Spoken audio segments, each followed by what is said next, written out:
Hello, my gorgeous group ones. Welcome to your reading.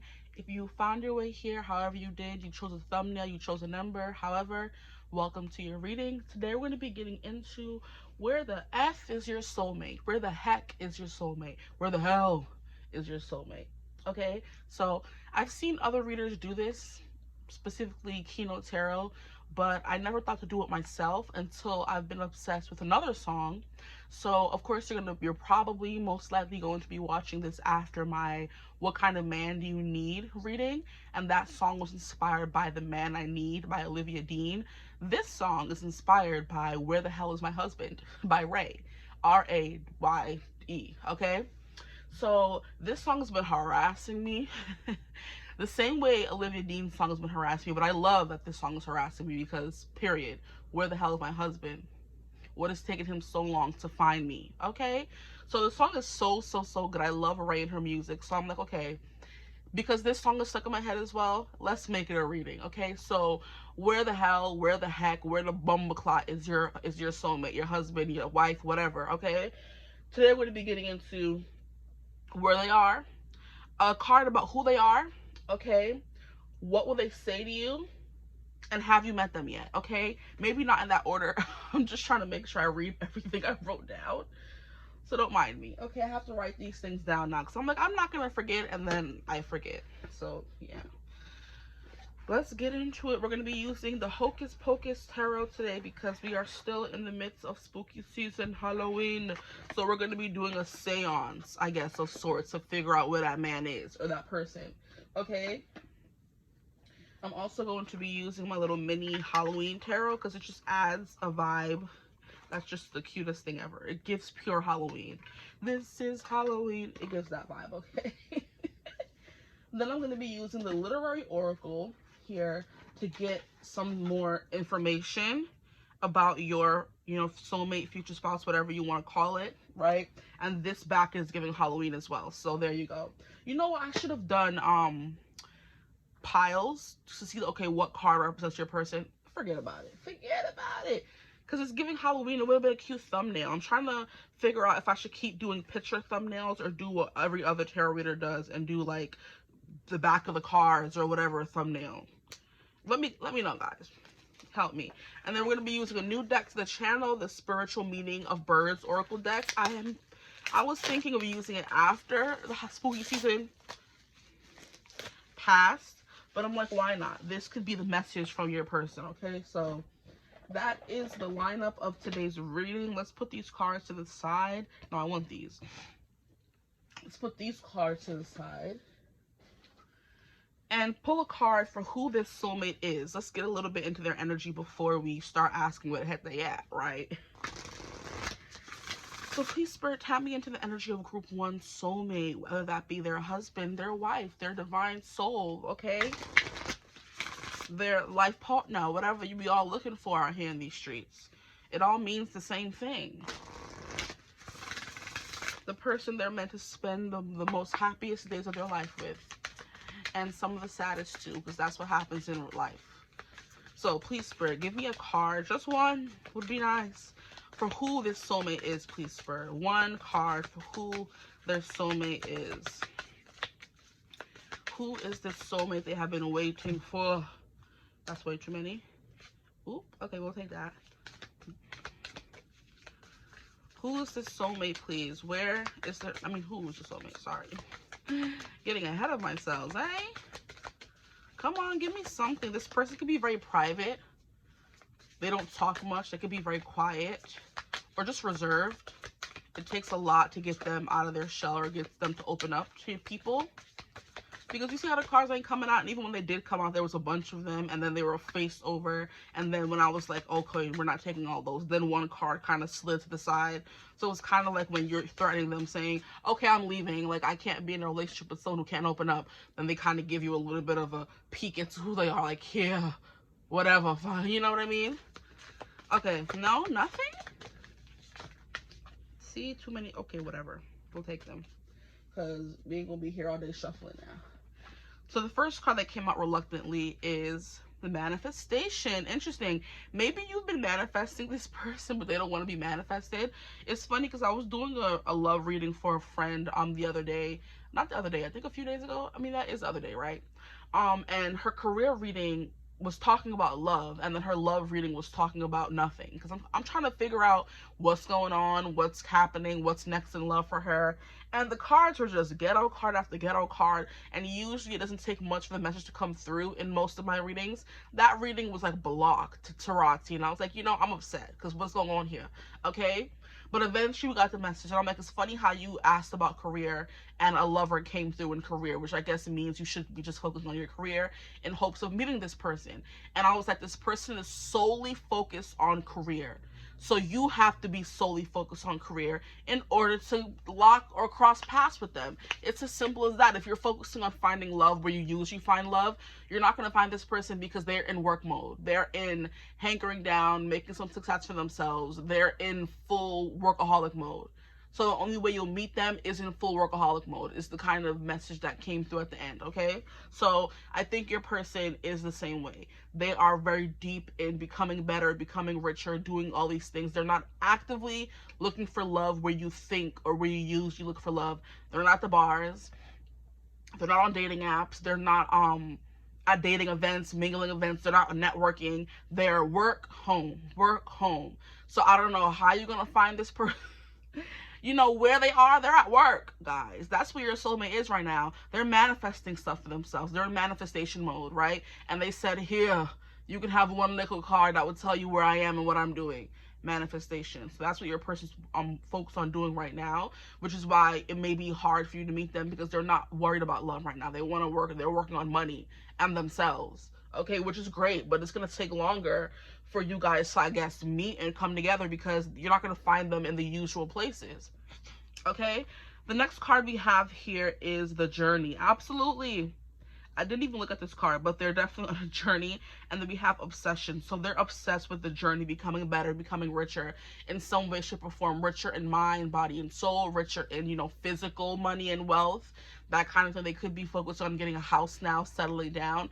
And one thing that I've learned about a man, it doesn't matter how good the connection is, how good the sex is. If he's not ready to marry you or settle down, he will not. But the second he is ready to settle down, the first girl he meets in that mindset, he will settle down and marry. So that's kind of what I'm thinking. It doesn't matter how deep the bond runs. Some men are just programmed inherently to be like, if I can't provide, if I'm not, you know, financially stable, I'm not looking to be in a long-term connection. I have to work, and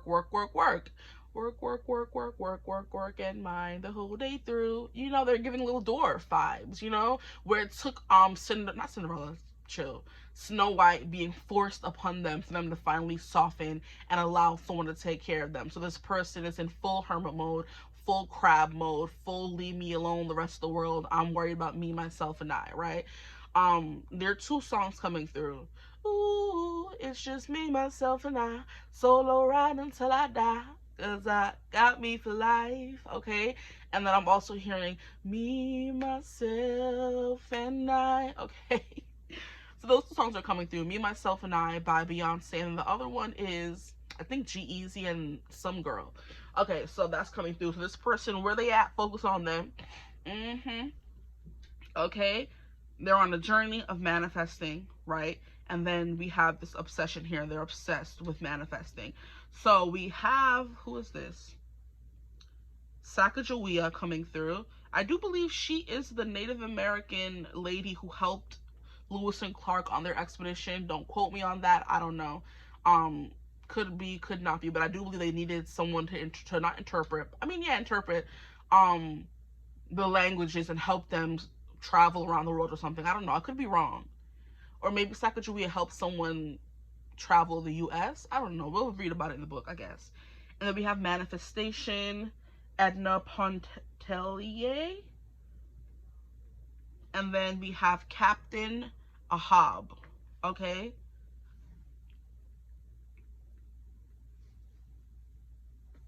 So let us see. Where is the bookity book? Oh, where's the book at? Oh, there it is. don't mind me. Okay. So I do want to start off with the journey here, because that seems, yeah, I'm not going to do that to me right now. I guess I got to find 46.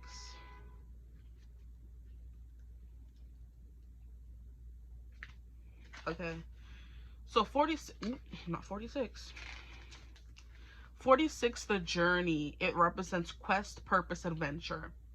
Your journey is unique, filled with bold dreams. Don't be afraid to pursue what others deem impossible. So take these words to mean what your future spouse is doing at this moment right now.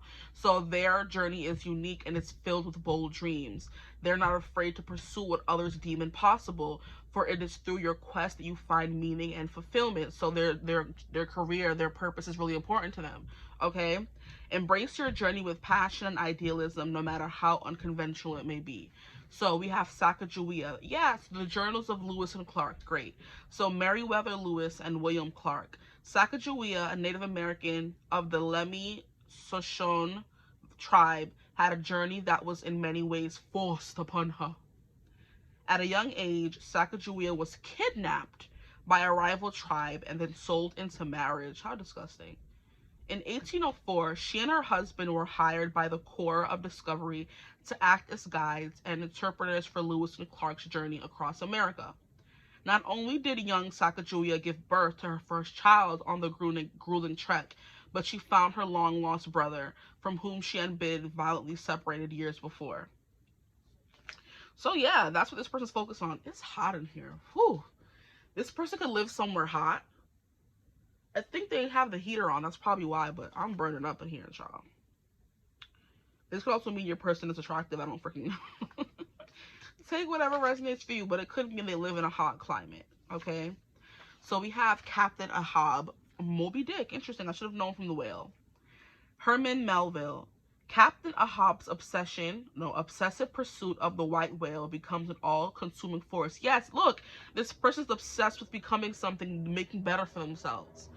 You know, finding something, discovering something. They could be knee-deep in research for the cure to cancer, for the cure to, you know, I'm hearing ALS, stuff like that. Things that are incurable, they're determined to find the cure for, help people, right? So it's giving a little bit of like a humanitarian or a public service worker, stuff like that. Human services kind of thing, okay? Driving him beyond reason into the depths of madness. His quest is both a physical and spiritual battle. A confrontation with the unknown that mirrors the darker sides of human ambition. Ahab's relentless chase reflects the danger of being consumed by a single desire, where the soul risks losing itself. Okay. It says, okay, so obsession is anger, relentlessness, and resolution. Yeah, so like I said, this person ain't even thinking about love right now. Sorry to say. But then we have 28, manifestation. And it says ambition, which is coming through again, imagination and longing. So yeah, they're longing, obsessed with a specific outcome. Great. So we are told we are in charge of our destinies, and yet we often seem hemmed in the world and our circumstances. Manifestation helps us see beyond what others think possible into what truly can be accomplished. So this person could be trying to manifest the impossible, achieve the impossible, or what people say is impossible. So like I said, they're trying to do some life-changing work out here in these streets. So when destiny calls, we are called to manifest. Now, Edna Pontellier, The Awakening. Edna's journey of self-discovery unfolds as she seeks to break from societal expectations and embrace her true nature. Her awakening is a call to the soul, a stirring of deep desires and longings that demand to be heard. Edna's story reflects the power of self-realization and the courage it takes to honor one's inner truth. Okay. So yeah, very focused on themselves. I'm not getting in a self-absorbed way, but in like a very much I'm not looking for love way. Ambitious soul you guys got here. Okay, so let's get to the tarot cards. That kind of told us everything we needed to know, but let's see if the tarot can give us any further clarity, please, Spirit. Where's their soulmate? Are they out here effing? Let me stop. Other people? Like, what's the deal? Are they single? Are they a single agent? Are they in a relationship? Are they married? Because, you know, sometimes you never know. What card? Where's the card? Baby, boo boo, where the hell is my husband? Boo boo, what is taking him so long to find me? Oh, baby, where the hell is my lover? Getting down with another.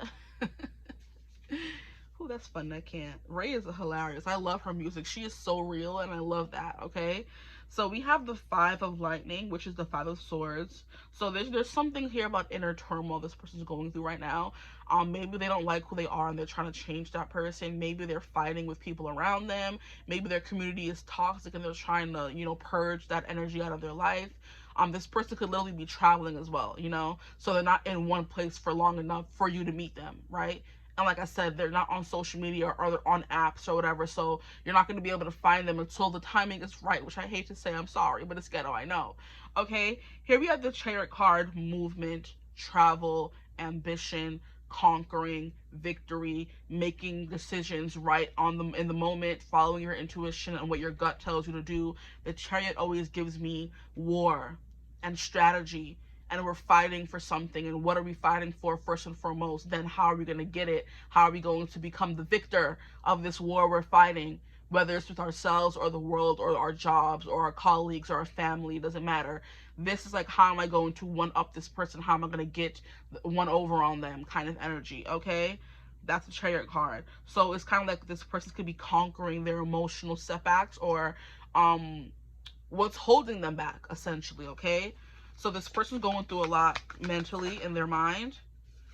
We have the Queen of Pumpkins. Yes, so I'm getting it's self-esteem, because the Queen of Pumpkins is very secure in herself. She's very secure in her social standing, in her job, in her life. And I feel like because it came out in reverse, as did all three of these cards, I think the Chariot card came out upright. This card came out in the reverse. This person's trying to reverse all the mental turmoil and uncertainty and a little bit of like competition or maybe pettiness, cattiness. Because Five of Swords can also mean trying to get one up on other people and not caring who you hurt in the process of that, you know? The Chariot card is trying to overcome that, because the Chariot card is one of overcoming, victory, okay? I'm also hearing justice. This person could be like, you know, FBI, traveling around the world, you know, solving crimes, and you're never going to find them because they're never, like I said, in one place for a long time. And even if they are, they're in the hizzy, they're in the house. You're not going to be able to find them unless you know their address, right? And then here we have the Queen of Pumpkins, someone who feels a little bit untethered, unsecure in themselves, in their social standing, in their money, okay?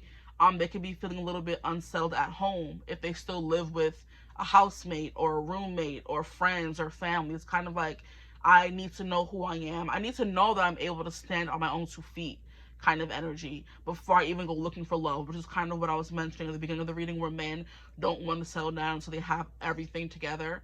And the first person they find after they do is the person settling down with. And I think that's called like the taxi cab theory, where when his light is on, the first person that hops in his cab is the one he's taking to the finish line, to the altar kind of energy. It's not about how deep the connection is, not about how much he loves you. It's about who's around when he's ready to settle down, child. How ghetto, I know. But this person's definitely focused on achievement, growth, stuff like that, money. What else can you tell us about where the heck is their soulmate? Where the hell is their husband, child? Okay, Spirit, let us know. So it's giving single, right? Single, but not ready to mingle quite yet. Where the heck is my group 1 soulmate, please, Spirit? Where they at? Ooh. I hate when the cards fall like that. Did it fall over? We have the King of Potions, King of Cups. Yeah, they're trying to become more emotionally grounded and stable. They could feel a little erratic sometimes, like they can't control their emotions. But because the King of Cups came out upright, even though it fell on the floor, I do have faith this person is very, like I said, quiet, reserved. They're very vigilant. They like to watch people. They're a people watcher, I feel like. They're a soother, they're a healer, right?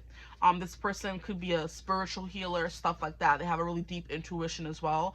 The King of Cups is the king of compassion, of feeling things for people, the king of empathy. Let me see if I can get this blessed card. Give me a second. I don't know why. I can never just be happy and live in peace. If you're moving, I apologize. Gotta move the table. Now forgive me, I gotta move the table back.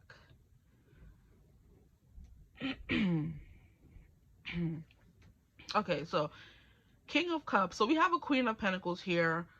There could be a mother figure in their life. So this could be them still at home with their mother, and she's doing a little too much lately, and she's overbearing and trying to get out kind of energy. And I do believe that there's like a not a stereotype, but like a storyline that goes around when it comes to mothers and their sons, how they treat their sons like their husbands, and then when their son finds an actual wife, the mother makes it hard for the wife and for the husband, you know? So this person could be aware they have a mother like that, and they don't want to, you know, submit anyone, or is it submit? Expose anyone to that kind of energy right just yet, until they could probably be on their own, right? And there's like this story that I saw on TikTok of this girl who was talking about how her cousin's mom went to buy a dress for their wedding, for his wedding, right? And then she bought the dress for the wedding and then came over to his house and was saying, yeah, I found the perfect dress or whatever. And for whatever reason, the guy felt called to ask his mother, let me see the dress before the wedding. Let's see what you got. And she's like, oh no, it's fine, it's cute, it's a good dress. She's like, let me see the dress. And then when he sees the dress, it's a white wedding dress. First of all, a wedding dress and then white. And you know, you're not supposed to wear white on a wedding day because it's the bride's color. The woman had the nerve to go buy a wedding dress for her son's wedding. And this guy is like, Mom, are you good? Like, why did you buy a wedding dress for my wedding? Like, what's going on here? And the mother's like, oh no, it's fine, I like it, it's cute, da da da da. And he's like, well, what if I didn't ask you what kind of dress you were wearing? What if you would have showed up to my wedding, have my wife looking doofy because you're wearing a white wedding dress? Like, what are you doing? Like, and he told her to take it back. Okay? And then the girl got on social media and told her followers like how her future mother-in-law tried to ruin her wedding, right? Or tried to wear a wedding dress to her wedding, how her husband was not having any of it. He was like, no, take it back. You're not wearing that. Like, are you dumb? He probably didn't say all that, but I would have. And then the cousin of the groom also came on social media, and that's how I found out about it. I didn't see it from the future wife, the fiance. I saw it from the cousin, right? And it was just hilarious. I'm like, that is crazy of you to do. This person could have a mother like that. Okay, so just putting it out there. It could be true, could not be true, but that's kind of what I'm getting from this Queen of Pentacles, aside from them trying to have some kind of, you know, grip on their finances or living situation, whatever, before they go looking for anybody serious. Can I get one more card, please, for my group ones? Where the hell is their husband?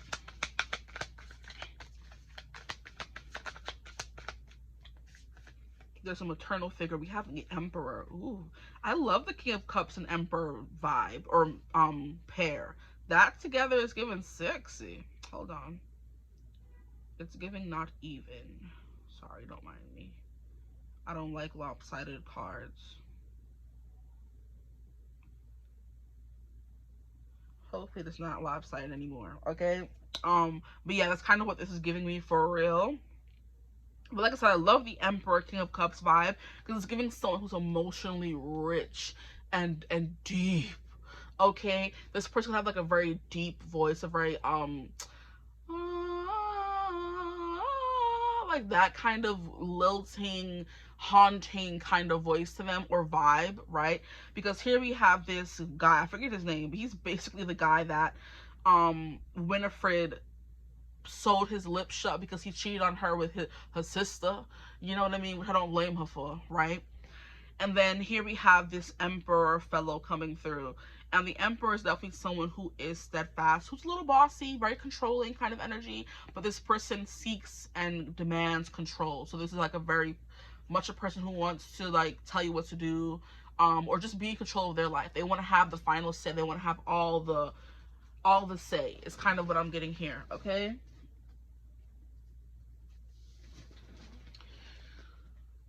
They want to be their own boss. They want to have people working for them. They prefer that instead of being an employee. They want to be the boss, okay?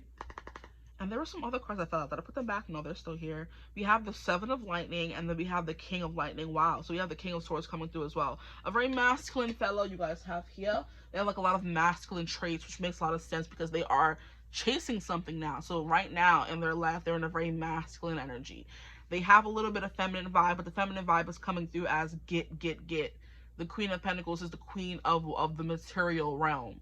So she's the one who's going to be able to manifest beautifully. Not they don't feel like a King of Pentacles quite yet, but the Queen of Pentacles is like almost there. Okay, and I'm almost there. They're giving what's her name, Princess Tiana, when she's trying to make her business successful, she's working all night and then getting up an hour later in the daytime to go work at the restaurant and fix it up after working all night, that kind of thing, you know. So yeah. But Seven of Lightning is definitely giving me someone who doesn't want to be found. They're being very stealthy, very sneaky. It's kind of giving, she don't want to be saved, don't save her kind of energy. This person doesn't want to be tied down or in a relationship right now. I'm not saying that they're a commitment phobe or they don't want to ever be in a relationship, but right now it's not, like I said, not in their mind. They're not thinking about it like that. King of Lightning is someone who's very intelligent. It's also giving me the card of research. You know, someone who is looking up all the things. They're reading books. They're taking little mini classes. They're asking their friends for advice. They're taking polls, that kind of thing. They're on social media, and social media is helping them find stuff and little ways to make money on the side and stuff like that. This person's very much focused on that, okay? So that's coming through. Let's get into... have you met them yet? So we got into the where, the who. We'll use this little small deck here to get into the have you met them yet. Have they met? Ooh, why do y'all keep bumping the clock? These cards are pissing me off. We have the Four of Cups. You haven't met them yet. Like, how freaking annoying. Like, how hard is it to fall on the table? Like, come on. We have someone sitting under, maybe you have met them with the Four of Cups and they just weren't interested, or you know them already but they're not interested. That would be very interesting. You have the Three of Pumpkins. Yeah, you may know them already. Three of Pumpkins is working in close quarters with someone, a collaboration of sorts. So you can know them from work, okay? Especially because that's, like I said in the beginning of the reading, that's the only way you're going to be able to meet this person is through work. But even if you meet them through work and there's a connection, no matter how deep the love is, no matter how strong the attraction, this mentality they have is I can't settle down until I'm ready. So it's kind of like you're in close proximity to them until they are ready. So you're the first person they meet, and then they kind of grab you and throw you in their cab kind of thing, you know? Love to see it. So you kind of have to be close to them, because if you weren't, the first person they meet when they're ready is going to be someone else, if not you, right? So you kind of have to be in close quarters. So some of you could work with this person already, or you will be meeting them through work, because that's the only way you can. They're a workaholic. Do they know? Have they met their soulmate yet? Please, Spirit, have they met them yet? We have Judgment, and it's kind of come out in reverse. So I want to say no for some of you, but you will meet them through work. Others of you, yes, you're working with them, but you're either not aware they're your husband, or you are and you like them, but they're not making any moves.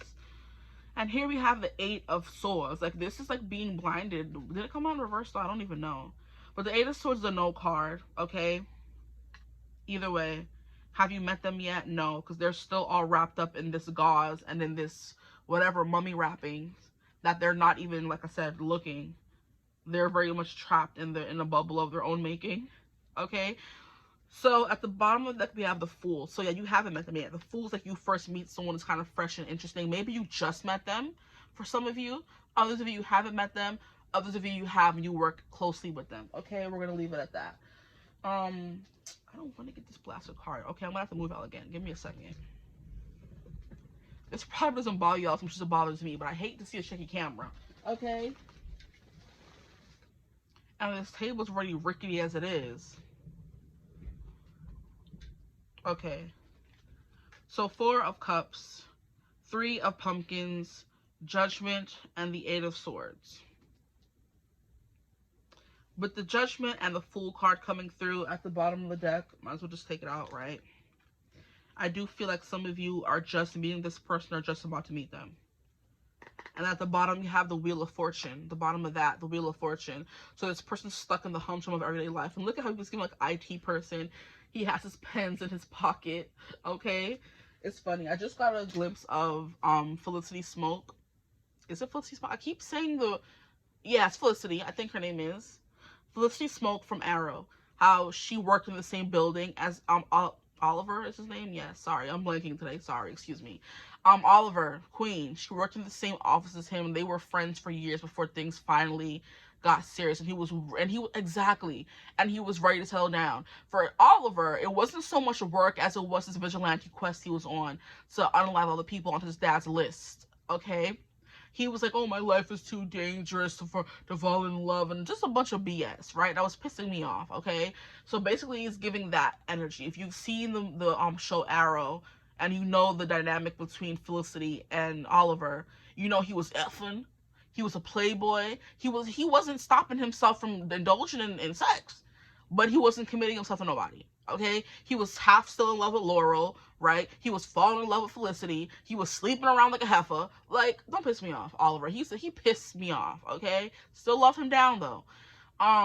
Yeah, the Four of Cups is emotional disinterest. So you may know them, but they're not, like, their cup is not available for you right now. You're giving them your cup and they're not paying them any mind.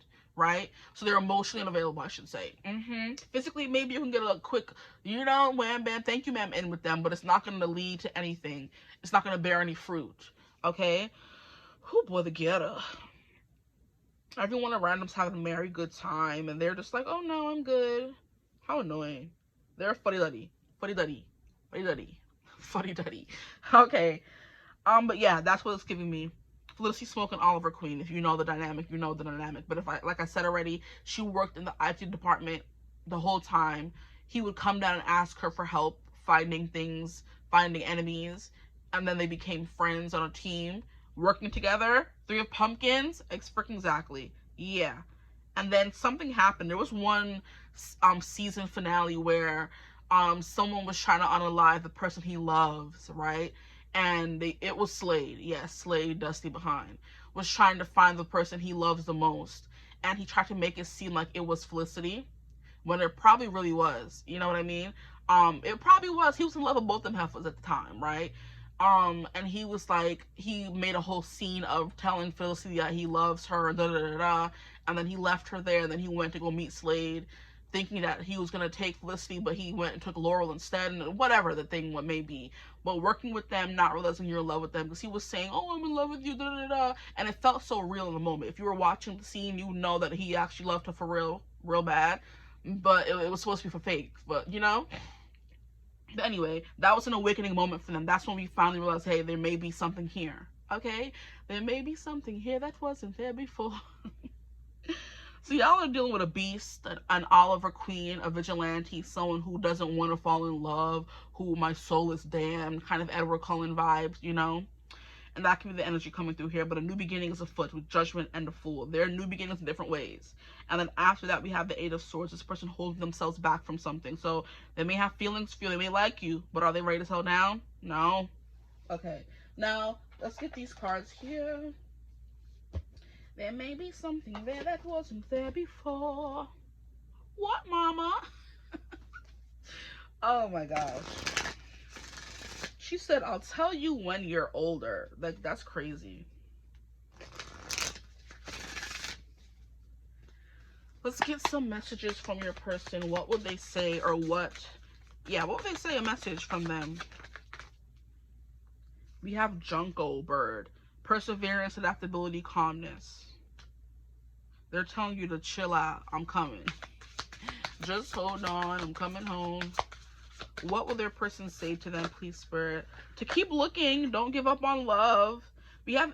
Hold on. These are not the kind of cards that I was expecting. We have the owl. No, the cuckoo bird. Ancestry, deceit, and attentiveness.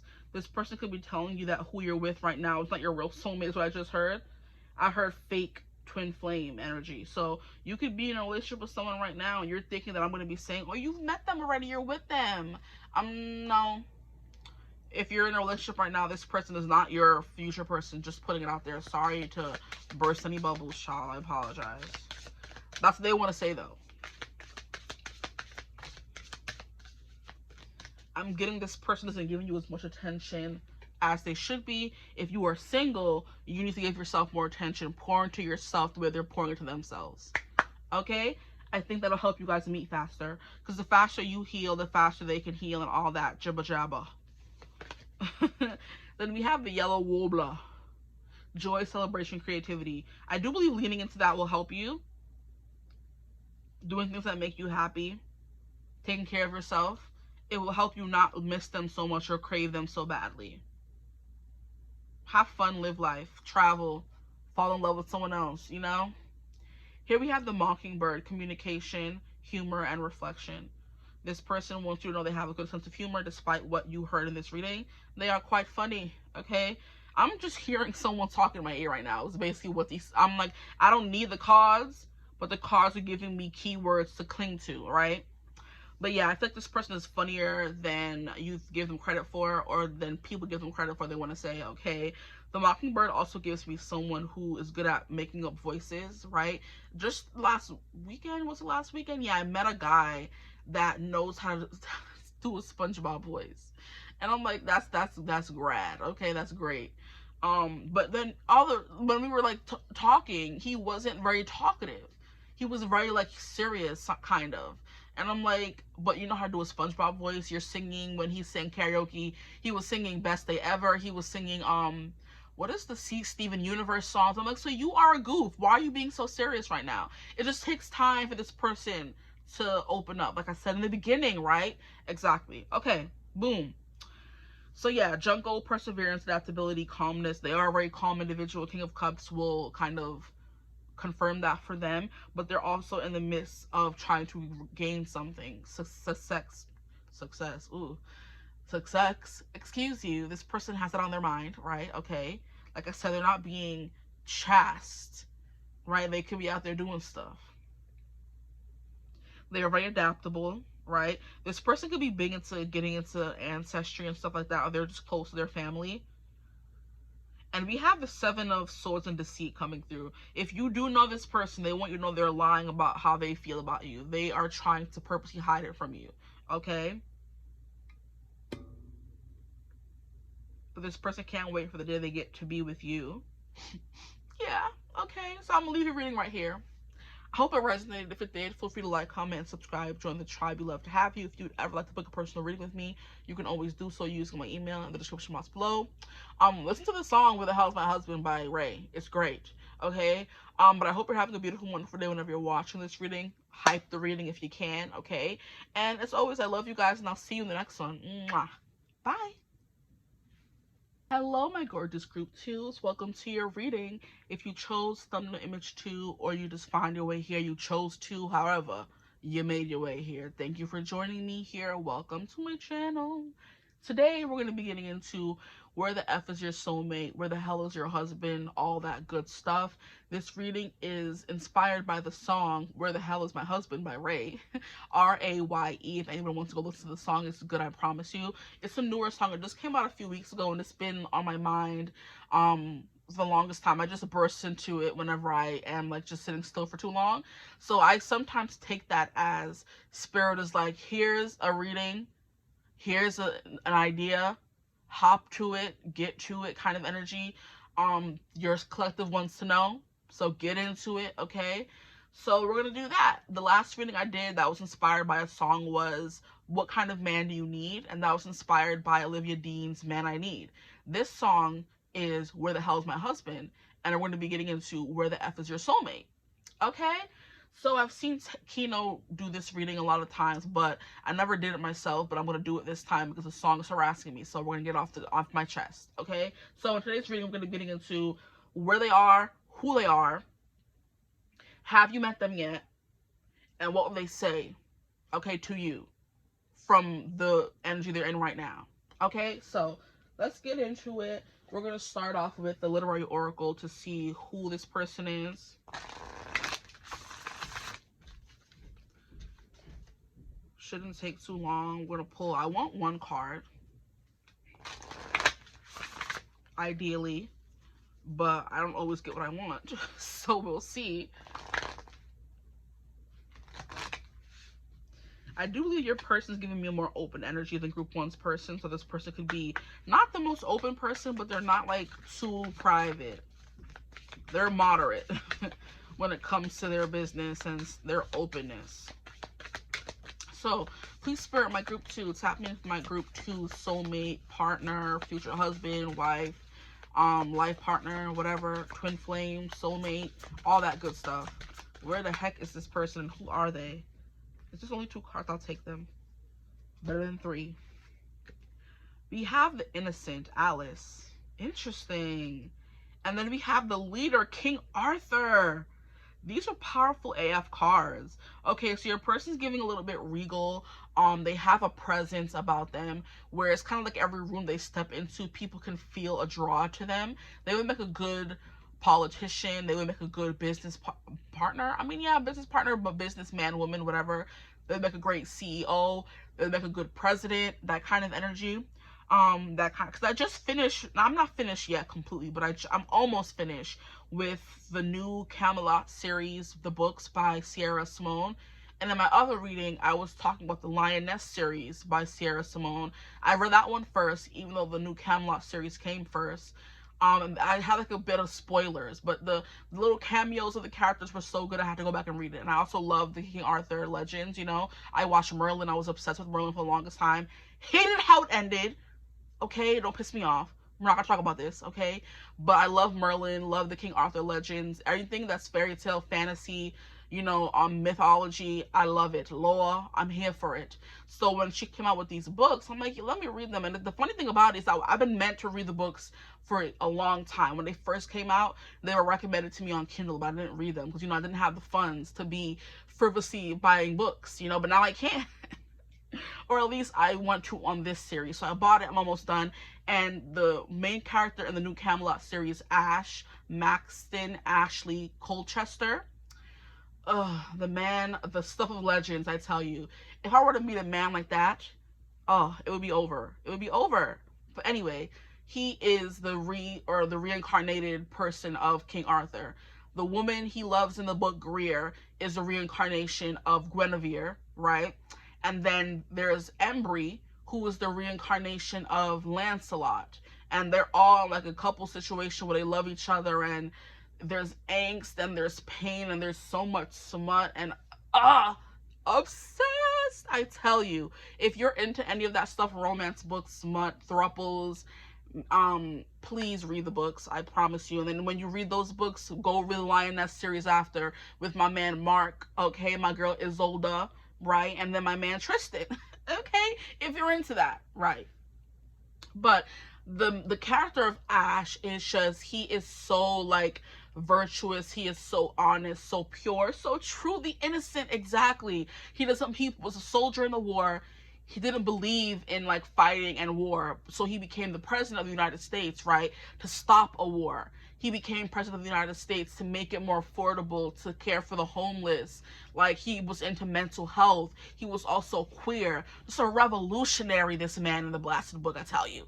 He is so scrumptious, right? And that's the kind of vibe that people feel when they're around this person. Like, they're so good. They have this magnetism about them. They're enigmatic. They're powerful. We want them kind of energy. Your soulmate is very much that. You see how I'm drooling over them? I apologize, but I don't, because this is a nice individual here. But we have someone that's in the same breath as they are innocent, they're also quite powerful. They don't believe in endless hunger. Endless hunger. They don't believe in murder for no reason. They don't believe in, what is it called? People having to suffer for no reason. Endless suffering is what I meant. Hunger is a big, thing as well. This person could definitely be someone who believes in those things, and they are here to change that. They're not going to just talk about it. They're going to be about it, right? That's the energy coming through for your person. You love to see it. King Arthur was beloved, okay? He was a soldier. He was a king. He was a husband. He was a father, okay? It's just, I love it. Okay, anywho, that King Arthur's coming through is very beautiful. Your person could be blonde because we have Alice in Wonderland coming through, and then we have King Arthur. I love how in this reading I got two people that I actually know. Because in the literary oracle, there's a bunch of characters from, you know, a bunch of literature across the board. And I don't know all of them, you know, but I know these two, thankfully. So this person could be very well known, very popular, that kind of thing. They could be a celebrity. They could be, like I said, a CEO. Is kind of giving the dusty old people of Facebook, Meta, whatever they want to call themselves, the guy who runs Amazon, them. They're giving that kind of person, but they have some kind of integrity, right? Unlike some people, you know, we'll leave it at that. They're giving someone who has like a lot of power, but they also have a lot of heart behind that power, which is why they were chosen, like King Arthur, right? Then we have Alice in Wonderland. She's just an innocent little girl who falls in a rabbit hole and has to fight her way and whimsy her way through this land she finds herself in that is just so unlike her regular life, right? This person could be a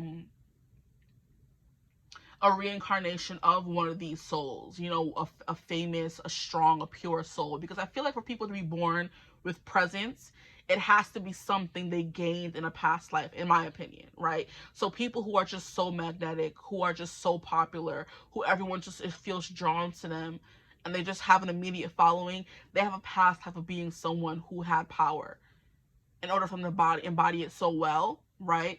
So this person can have like a, if you believe in past lives, they can have a past life being some kind of emperor or king, you know? And I do know King Arthur is based in mostly legends, so of course they may not be King Arthur, but they may have been some kind of powerful emperor, queen, I'm hearing Cleopatra, stuff like that. You know, what's his name? Something Caesar. I was gonna say Daniel Caesar. No, that is a music artist. What is the guy? Alexander the Great, Julius Caesar. There we go. I'm hearing Marcus Aurelius, like people like that, who you hear about them, Plato, you know what I mean? Stuff like that. You hear about them and they pack a punch, okay? That's the kind of energy coming through. Sorry. For your person, okay? So very powerful, very magnetic, very sexy, right? So let's read from the book before I keep just talking too much, okay? But like I said, they could be blonde because we have two blonde people coming through the book. Alice is number 10. I flip right to it. Wonderful. The innocent, curiosity, wonder, imagination. This person could definitely be someone who writes books like this. They could be the next J.K. Rowling. They could be J.K. Rowling, even though we're not really, I'm not a big fan of her at the present moment because she's just doing too much, you know? But hey, they could be an actor, singer, someone who uses their cups, suits very well, you know, their emotions, you know, to write songs that make people emotional or to write books that make people emotional, that kind of thing, okay? Who? Or someone who acts their art. Does that make sense? Or lives their art, right? So it says, the innocent is a token of the power of wonder and play. So very playful, I guess, as well. The innocent understands that at its heart, the world is simple and goodness begets goodness. The innocent bathes you in the warmth of childlike joy, finding beauty in the small and forgotten corners of the world. So that is a great way to sum up your person. Alice in Wonderland. Alice, the eternal child of wonder, descends into the dream world of the subconscious where nothing is as it seems. Her journey through Wonderland mirrors the soul's passage through the astral plane, where innocence confronts the absurdities of life and the mysteries of the unknown. In her quest to understand, Alice reveals the sacred power of curiosity, a key to the inner realms. Period. This person loves mythology. They love books. They love reading. They love music. That's coming through very strongly here. They are a connoisseur. I'm hearing a voyeur. They are what is it called? Dilettante, right?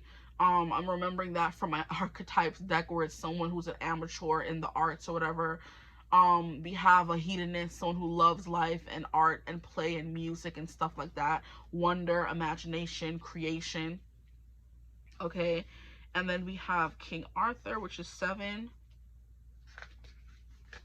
The leader, the authority, the vision, the confidence. So King of Cups, I mean, yeah, King of Cups, right? But I meant to say King of Wands energy coming through. So the leader understands that guidance and support are not achieved through tyranny, but through vision and example. So they're a good example, right? Someone you can look up to, right? The leader, through her own actions, not through her own actions. Isn't King Arthur a man? Okay, hold on. The leader, through her own actions, help you see the strength you possess within. A leader is a mentor, a guide, and a northern light. Seek in your own life those who show wisdom through action. So King of Cups is coming through for sure. That combination of King of Cups and King of Wands. You know, someone who is so innocent, so sweet, so memorable, so nice, so gracious, so I'm going to say simpático. Not me trying to speak Spanish. But yeah, someone who is so gracious, kind, innocent, and they're sexy to boot. And you're kind of like, you must be a cocky son of a bee. And they're not. No matter how attractive, no matter how much attention they get, no matter how much power they truly wield, they don't use it for, nefarious things, right? They use it for acts of grandeur, of service, of bravery, okay? Ooh, my back is hurting. I'm talking too much. But that's the energy coming through for your person truly. It's kind of like, how is someone so sweet but also so sexy? Like, it's crazy. Ugh, so righteous. Stop. Please stop. Your person's giving Hierophant vibes, always willing to do what's right for everyone, not just for himself and other people and the people closest to him, I guess I should say, because I want to, spoil a little bit. Something happens to someone in the book that he's very close to, and someone else wants him to retaliate with violence. And he's like, no matter how much I love this person, no matter how much they are my heart and soul, I cannot retaliate against a person who did them wrong and start a whole war because he did something wrong. It's that I can't be that person. I'm the president of the United States. Oh, I love me some Ash. I can't. Obsessed. Yes. But he's basically telling the person, I can't do that. I'm not that kind of person. No matter how much I love this person, no matter how much, like I said, they're my heart and my soul and my living and why I breathe, I can't put a whole nation of millions of people at war because of one person that was done wrong in my life, no matter how much I love them. And that is that integrity of this person here, right? Okay, am I finished reading? I don't think so. Okay, the leader through her own actions helps you see the strength you possess within. A leader is a mentor, a guide, and a northern light. Seek in your own life those who show wisdom through actions and who show generosity of spirit. And if that person is hard to find, be that person to someone else, and a path will reveal itself. That's beautiful. That's gorgeous. Okay, so a mentor, a guide, a northern light, your northern star, they shine quite brightly. The brightest star in the sky. When you at nighttime comes, that's the star you're following. Okay, in order to find some, what is the saying? What's the word? I guess I should say. In order to find salvation. There you go. And I love how in biblical stories, the three kings followed the North Star and found their way to Jesus, which King Arthur, Jesus, is there some kind of foil there? Not foil, but comparison, some kind of relevance, something like that is similar, Is it a facsimile? Is there some kind of facsimile there between King Arthur and Jesus? That story, how they're saying he's the North Star, the three kings follow the North Star to find Jesus on the night of his birth, Okay, let's stop there. I read too many books, y'all. Anyway, a Connecticut Yankee in King Arthur's court, King Arthur. King Arthur, the chosen ruler, wields the mystical sword of sovereignty, governing a realm where the veil between worlds thins. His reign speaks to the archetype of the sacred king, the one who brings harmony to the land, uniting wisdom and power. In the alchemy of leadership, Arthur represents the eternal quest to bring order from chaos and light, from the depths of time. King Arthur stands as a figure of leadership and authority. His reign symbolizes the ideals of chivalry, justice, and the weight of responsibility that comes with leading others.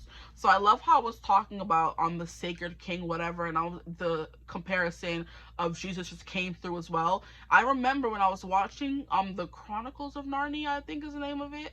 I've been down on myself so hard in these readings when I've seen these movies so many times. the Chronicles, right, of Narnia with Aslan. I remember thinking afterwards when Aslan told Lucy or one of them, like, you can find me in your real world. And I'm like, oh, what do you mean? Who's Aslan in the real world? And I looked it up on Google, and Aslan is meant to represent Jesus, right? So he's like, you can always find me. I'll always be there. You can find me in your world. You don't have to come to this Chronicle of Narnia side pocket world, this realm where King Arthur also leads. So I feel like in literature, maybe they like to kind of, there's this figure of Jesus throughout. Whether you believe in it, whether you don't, there's this figure that everyone loves, looks up to, who he does whatever is right and necessary and just in the moment for everyone, not just himself and not just his people, right? So this symbol of sacred justice or sacred love, whatever you want to call it, is always showing itself in different pieces of literature. So if you don't know King Arthur and the legends, okay, you haven't read the book that I'm talking about with Ash, okay, if you've seen Chronicles of Narnia, Aslan is that kind of person this person's coming through as, right? Okay, you heard me? If you don't know Jesus, right, Aslan right there, okay? So now that we've gotten through that, I feel like I've been here for the longest time, and I said it wouldn't be long. That's what your person's coming through as. They have a great imagination as well. I think I said that already. But let's get into the cards of who and where your person... I'm very interested. Like, where is this person? Where the heck is your soulmate? Do you know them yet? Okay, so Spirit, please let us know where their soulmate is. We have the X of Potions. This is the Ten of Cups. Have you met them already? Do you know them already? And we have Suspension. I'm guessing this is 12. What is 12? Hangman energy. Maybe you're on a break with this person. I love how we have two people suspended somewhere. We have a blonde and we have a brunette. And your person's coming through as a blonde. Ooh, the way that just flipped over. We have 9 of Swords. This person is stressed wherever they are. They're happy but stressed.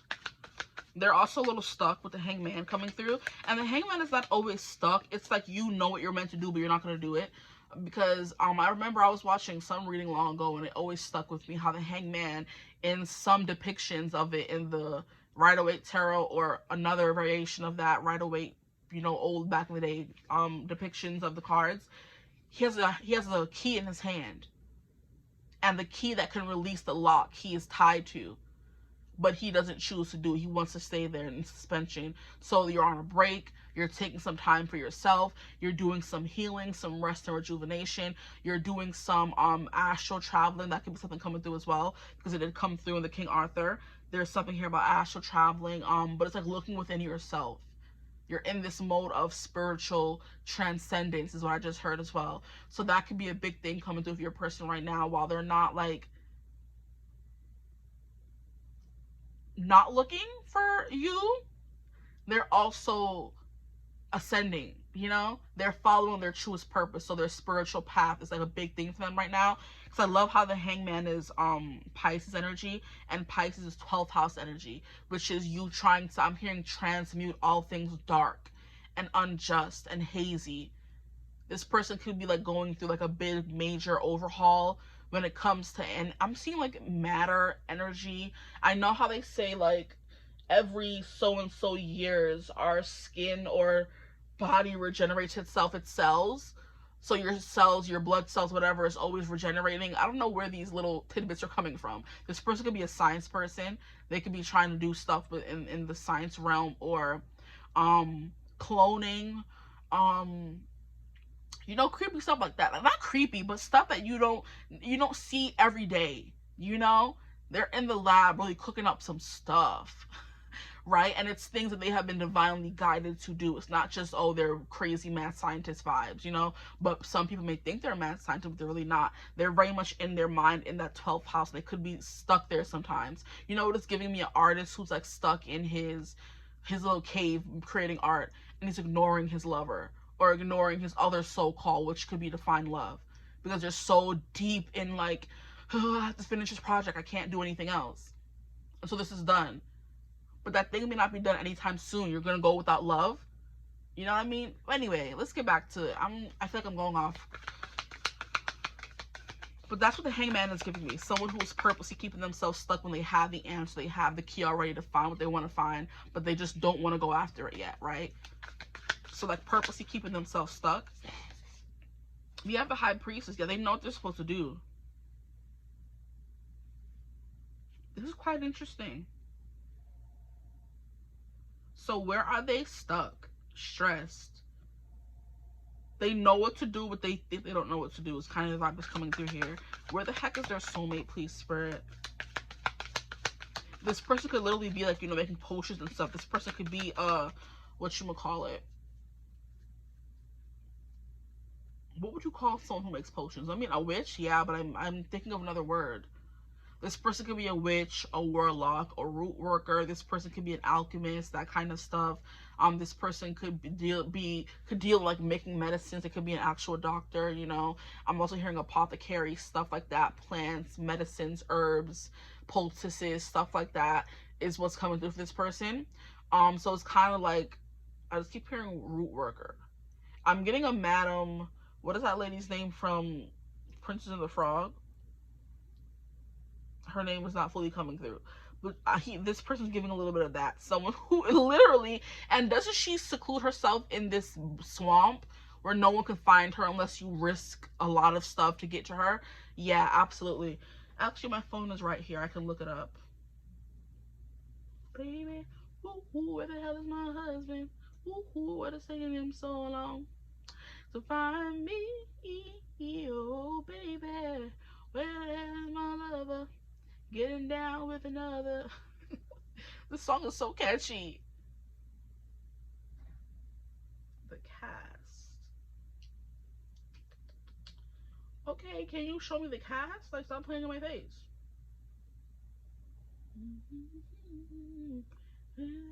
Mama Odie is what this person's giving.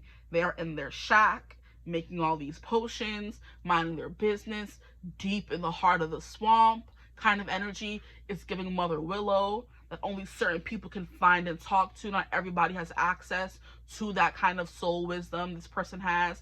Like, I don't know, this person's kind of giving me, I was gonna say even in the hangman in the astral realms, this person could not be on earth. And I'm like, that doesn't make sense to say, so don't say it. But it's coming through again, like a Mother Willow, she's in the spirit realm. Only certain people like Pocahontas can talk to her. She only shows up for them.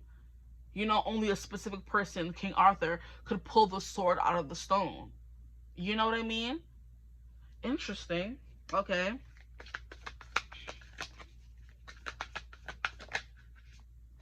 So I don't know what kind of higher level consciousness woo-woo stuff is coming through here for y'all, but that's the vibe that I'm getting for sure. This person could be too deep in the other realms to be in Earth right now, but their body is in Earth, but their mind is traveling elsewhere. You know that? You know, I'm gonna say, do you know what that means? You could know what that means. Me, I'm not too sure. Here we have the 4 potions. Yeah, it's giving emotional. You're cut off. I was gonna say emotional reluctance, so you're reluctant to go and find love. You know, 10 of Cups is at your, you know, behest. It's there for you to take, but this person isn't taking it. Very interesting. I don't like that, but I guess it's at their behest, and they're like, no, I'm good, love and joy. I'm still working, you know. Here we have the 8 of Lightning. Yeah, that stuck energy, trapped, but it's of your own doing. Oh, please. What is their future spouse, their husband? Where the heck is they, and what is they doing? But they're happy there is the thing. Okay, not too much on them. They're happy with and doing what they're doing. They're emotionally fulfilled in their work. But, okay, what about me, though? Oh, Lord. But seriously, what about me? Like, why are you abandoning me? Where are you? Don't piss me off.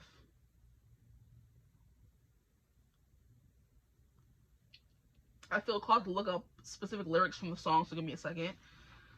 And I love how in the song, she says something about grandma told me something, tell him what she said. And grandma says, you can hear an old woman on the song say, your husband is coming, right? And she kind of always makes me think of Maya Angelou, the way she speaks. So she has like a very distinct voice, Maya did. Rest in peace, queen, right? And that's what the grandma sounds like to me. I don't know if all old women sound like that, but that's what she's giving me, an old black woman kind of thing. It's conjurer. That's the bumba clout word I was looking for. Exactly. This person's giving conjurer. They're deep in the forest cooking up potions kind of energy. And they're not really, they're happy doing what they're doing. They're happy servicing humanity. And I think that could have been Arthur's downfall. And that was Ash's downfall. Too duty driven. Ugh, don't piss me off. But anyway, where did she say it? Tell him if you see him, baby. If you see him, tell him he should holla. Okay? So she's like, baby, where the hell is my husband? What is taking him so long to find me? Ooh, baby, where the hell is my lover? Getting down with another? Question mark. Tell him if you see him, baby. If you see him, tell him he should holla. This song is so good. And then, yes, the next verse is, why is this beautiful man waiting for me to get old? Why is he already testing my patience? I only fear he's taking time with other women that ain't me, while I've been reviewing applications. Wait till I get my hands on him. I'ma tell him off too. For how long he kept me waiting, anticipating, praying to the Lord to give him to my loving arms, and despite my frustrations. And then there's somewhere she says, where is it?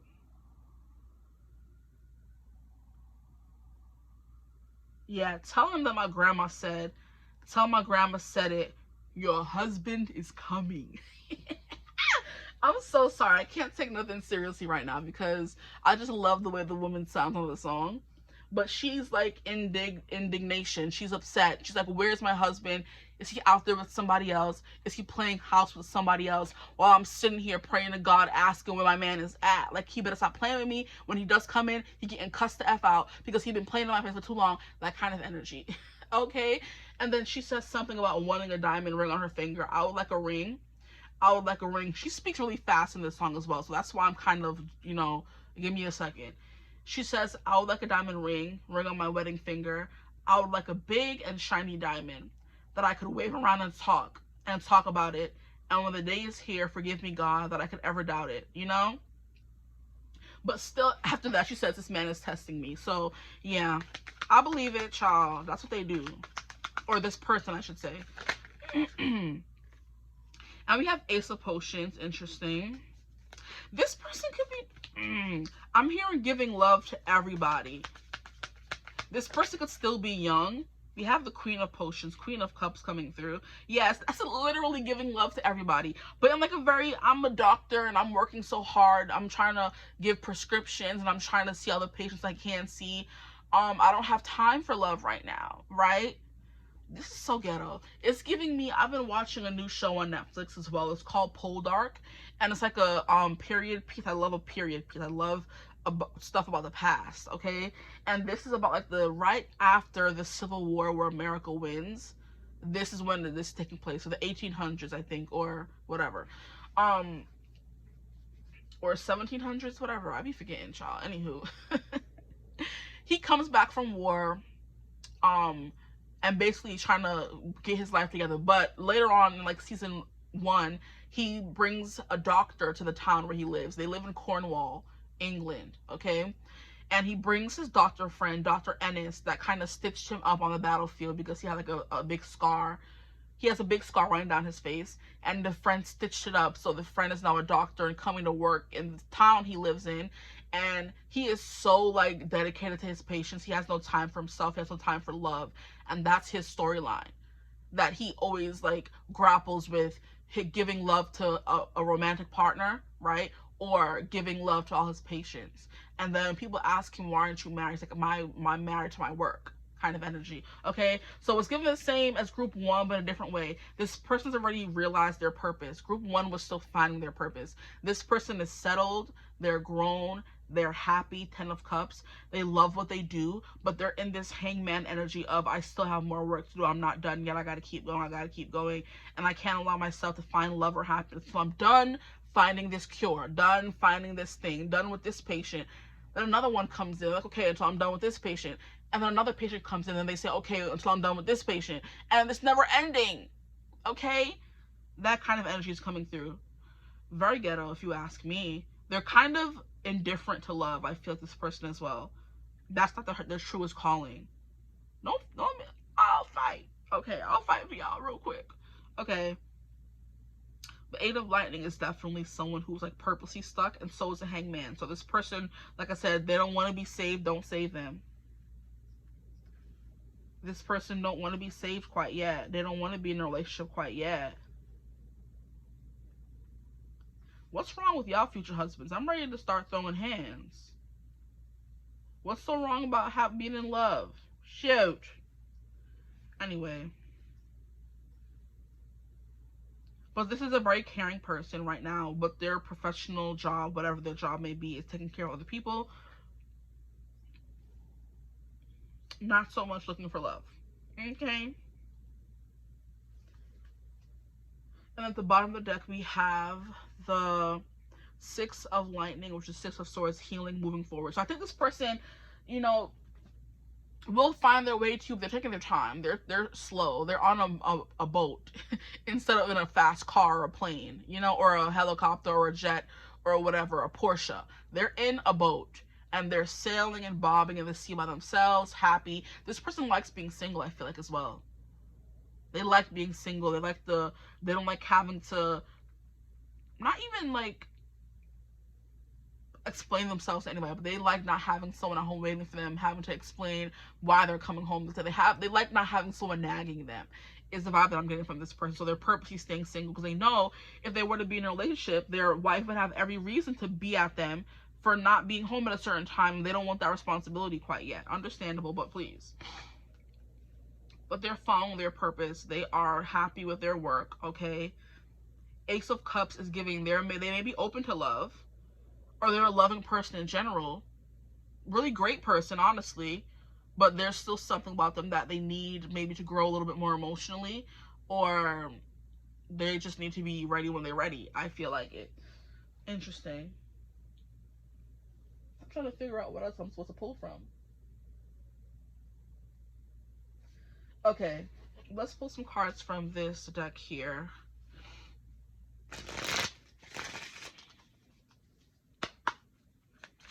Please, Spirit, give us more information. What is their soulmate up to? What are they doing? Can we get a more clear answer? Because y'all are being real, like, obscure. We have the High Priestess coming through again. Yeah, this person's deep in, like, spiritual energy. With the Lover's card coming through first, flying out, I do believe you're going to meet this person when the time is right. So there could be some extenuating circumstances for when you're supposed to meet, what they're supposed to have accomplished before you meet. Because there could be a destiny you guys have together. And maybe you haven't reached the point of your destiny either in order to meet them, and they haven't reached their part. So they haven't done their work, you haven't done your work. But not in that way. You haven't finished your assignment, they haven't finished your assignment. There's something they have to finish doing first before they can come to you. But they're happy in their life, okay? If you wanted to know, we have the High Priestess. They're very intuitive. They're a very spiritual person. Like I said, they're giving like really like conjurer, root worker, witch, warlock, you know what I mean? The kind of energy. Deeply spiritual. There's some spiritual work they're still doing in the name of spirit or something like that, especially because they're coming through as Jesus, King Arthur, Aslan vibes. And their higher purpose comes before love. But there is love in the cards for them and for you, but it may take a little bit of time. Like I said, they're on a boat, and boats take significantly longer to get somewhere than a plane or a car. And then here we have the Empress. Wow, this is straight major arcana, okay? They said be clear. You want clear? We'll give you clear. Okay, heard you. Can I get one more card? Oh, appreciate you. 4 of Bats. Yeah, they're taking a break from love right now. They could have just You know, they could be in a break from love right now, and they're like opening or coming around to falling in love again with the Ace of Cups coming through and the Queen of Cups. That they've taken a break for themselves during hangman mode. They're like, okay, what did not work in the past when it comes to love? What didn't work in my past relationships? If they've been in relationships before, what didn't work in my past marriage? I do believe this person could have been married, honestly. This person could also be really older. This person could have been married. And you know how they say,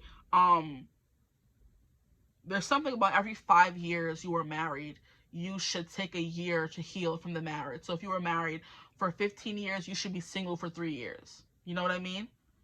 If you were married for 20 years, you should be single for 5 years. It's kind of drastic, but that's the kind of energy coming through for this, you know, this kind of person. They were so entangled up in someone else, or this job could have been what they were married to, like I said, that it's going to take them some time to kind of decompress and fully open themselves back up. Like I said in the beginning of the reading, this person isn't closed off. They're moderate right now, but they could be coming around to opening up again, right? And that's when you guys meet, because we have all these major arcana cards coming through. The Lovers is Gemini energy, so making a decision. They could be deciding right now if they want to choose love in their life, especially because the decision of the Lovers is the same energy, okay? What I mean by that, if that sounded a little bit confusing, is the Lovers is the card of decision, choices, big major life changing choices. This person could be deciding if they want to move somewhere, change jobs, that kind of thing. But it's also the Lovers, so it has to do with big decisions when it comes to love, potentially. So they're deciding if they want to open themselves up again. But this person's quite attractive. They're a hot commodity. A lot of people want to jump their bones or jump on it when they kind of open themselves back up. They're going to have a lot of options. We're going to just go with that, right? And then we have the High Priestess, but they're not looking for just anything. They want this soul deep 10 of Cups lover, Nathan's, okay? So don't worry about them being highly sought after. They're looking for a specific thing. They know they have a partner out there. When they're ready to find that partner, which would be you, you're going to be the person they're looking for, okay? And they will find you, because this is a future husband. Here we have the Two of Wands coming out, which is, you know, direction. It's discovery. It's when you're on the brink of discovery, right? So this person can be on the brink of discovering something, on the brink of finally finishing that last thing, and then they close that chapter and start a new one. And the Ace of Cups is that new beginning with you. So like I said, they're not emotionally closed off, but their emotions are being used elsewhere right now, so they don't have any left over for you. And they're telling themselves it wouldn't be fair to start something with someone if I can't give them the time they deserve. Boom, there you go. That was the best way I could have described it. Now I want to ask, have you met this person? Do you know them? I'm hearing for some of you, or most of you know, because I'm hearing I Just Haven't Met You Yet by Michael Bublé, and that didn't come through for group 1. So that song is coming through for some of you. Do they know their person, please, Spirit? Do they know this person? Wheel of Fortune, that's a big no. It's like fate is at play here. You're not supposed to know this person till the time is right, which has been coming through so many times. Let's get some more cards, please. Have they met their person yet? Their husband, their wife, their divine partner. Ooh, baby. Maybe in passing when you were out on the town having a good time, but I don't think you've been officially, you haven't met them. And we have the Hangman coming through again. I love when the cards repeat. We have 10 of Pumpkins, then we have 6 of Pumpkins. I don't know. Maybe you know of them, which is like I was saying, you have like a celebrity crush or a content creator crush or influencer crush. So you know of them, but have you met formally? No, I don't think so. The time is not right yet, but when it is right, you'll be the first to know, obviously, because you're going to meet them. The Hangman, no, you haven't. 6 of Pumpkins, 10 of Pumpkins. Like I said, this person could still be married to someone else or in a committed relationship. So like I said, they're not emotion available because their emotions are taken by someone else. Like, how can I describe it? They're not emotion available in general. They can't fall in love. They probably have fallen in love. They are in love right now. Can you imagine? Oh, stop it. I'm not mentally well enough for this kind of reading, okay? Because I don't play those games. I don't. And I don't think you do either. Because the part of the song I felt called to read was, I'm gonna have some words with him when I finally meet him. Like, where have you been? You know?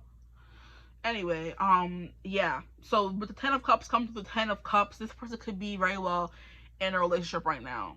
Sorry to say, guys. I don't want to tell y'all that, but that's what I'm getting, okay?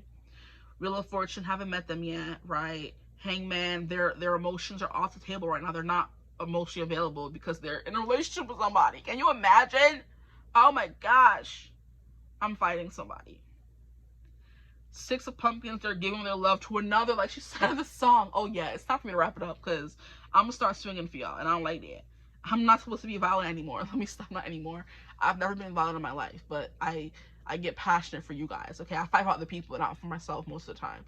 Okay, Ten of Pentacles, have you met them? No, because they're building their money. So they have money and emotional intelligence in like leaps and bounds, but it just isn't being given to you right now. Don't shoot me, right?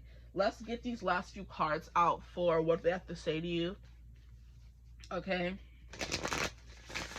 I'm going to be doing somewhat channeled messages through this deck. It worked out pretty great for group 1, so let's see what comes through. This is a new deck to the channel, the Spiritual Meaning of Birds Oracle deck. I love birds, and you know, birds are messengers, so we're going to use this as a message from your person. What would they say to my group 1, to the energy they're in right now, okay? Wherever they're at in the world.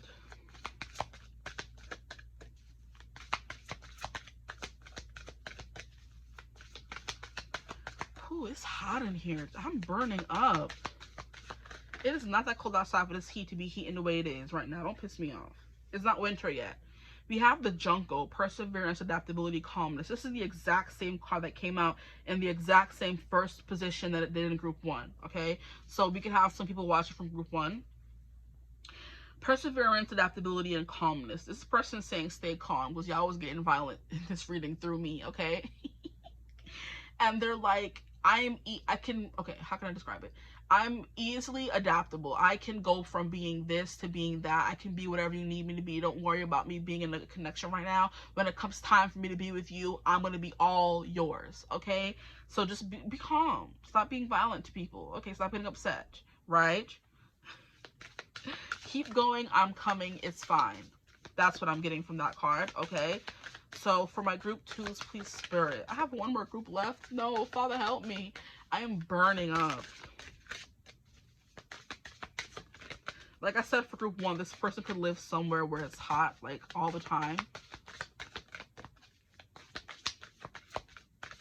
Because that heat just hit me out of nowhere.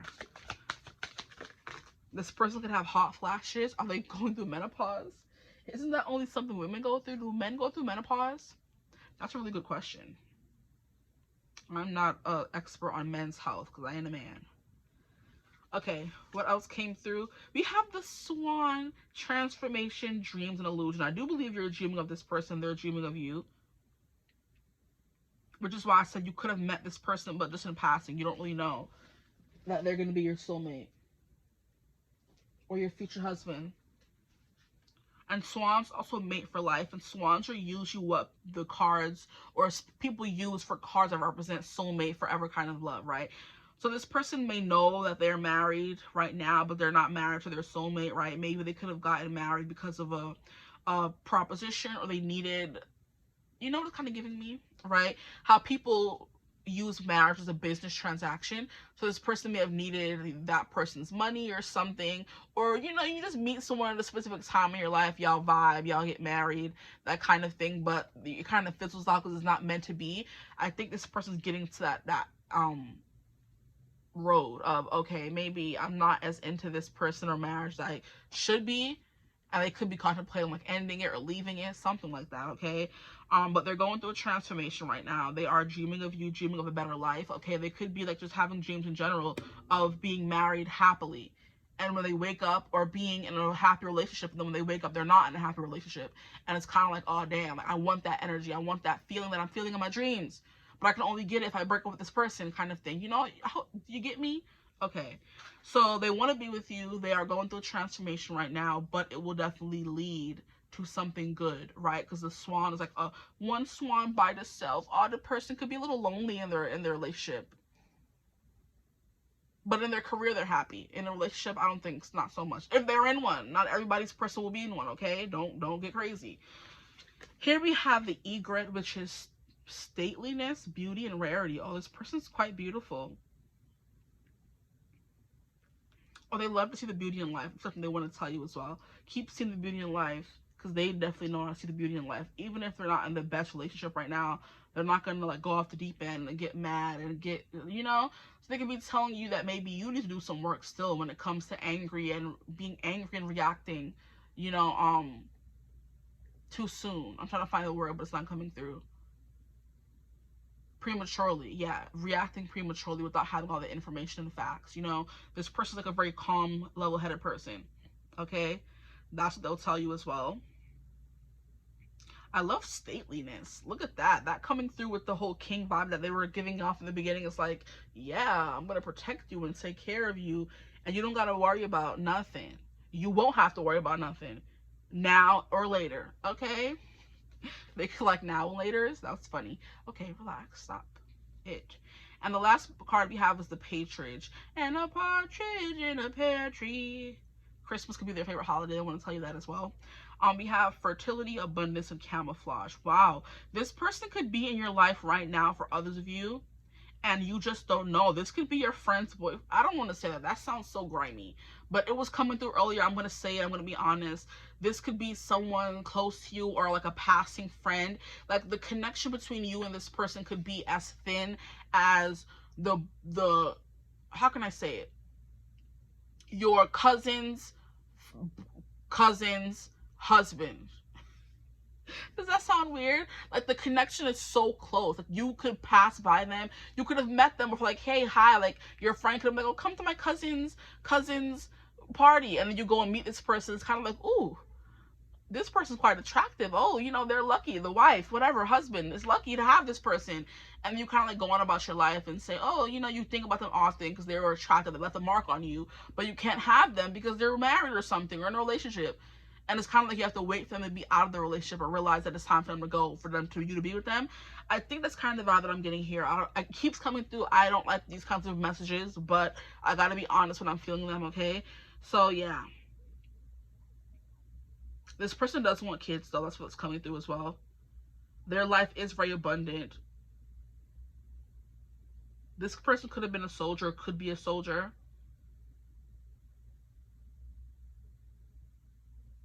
I do know lots of military spouses tend to get cheated on because they're gone for such long periods of time. That could be something coming through for some people. This person could find out their person wasn't, you know, as faithful as they were, and that could lead to them breaking up and they kind of meet you. Or that could have happened already. This person could have already broken up with someone. Now they've been on the path of healing that, and now they're going to meet you a little bit after, once they're fully healed, you know?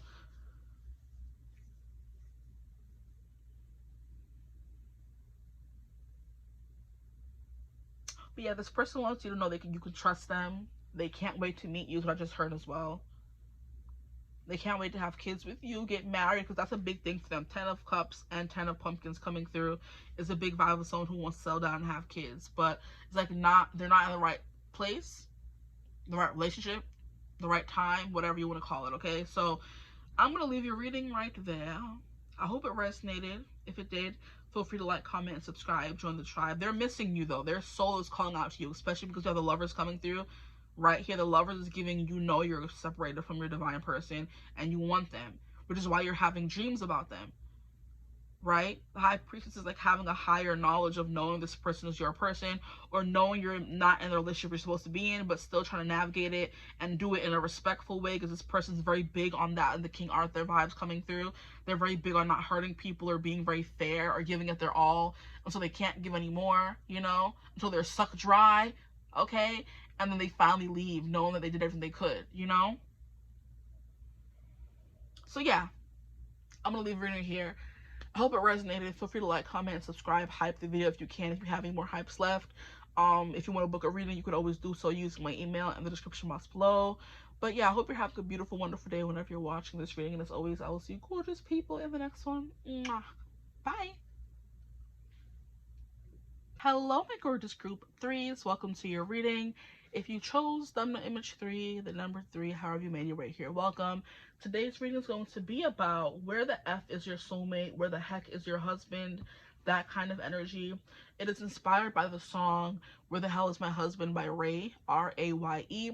It is a new song she released a few weeks ago that I've been obsessed with because same sis, same. Where's that man? Stop playing on my face, okay? And the same way the other reading I did was inspired by Olivia Dean's The Man I Need. What kind of man do you need? We're going to do this reading about where the heck is your soulmate. I've never done a reading like this, but I've seen Kino Tarot do it a few times.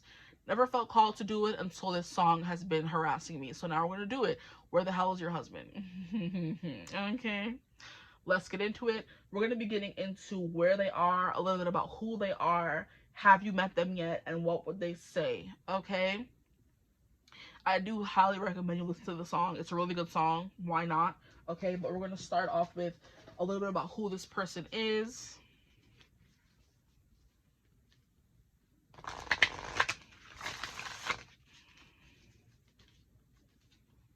Who is your future spouse? We'll keep it at that, I guess, since everyone is looking for different things. So please, Spirit, for my group 3s, where the heck is their husband? Where they at, though?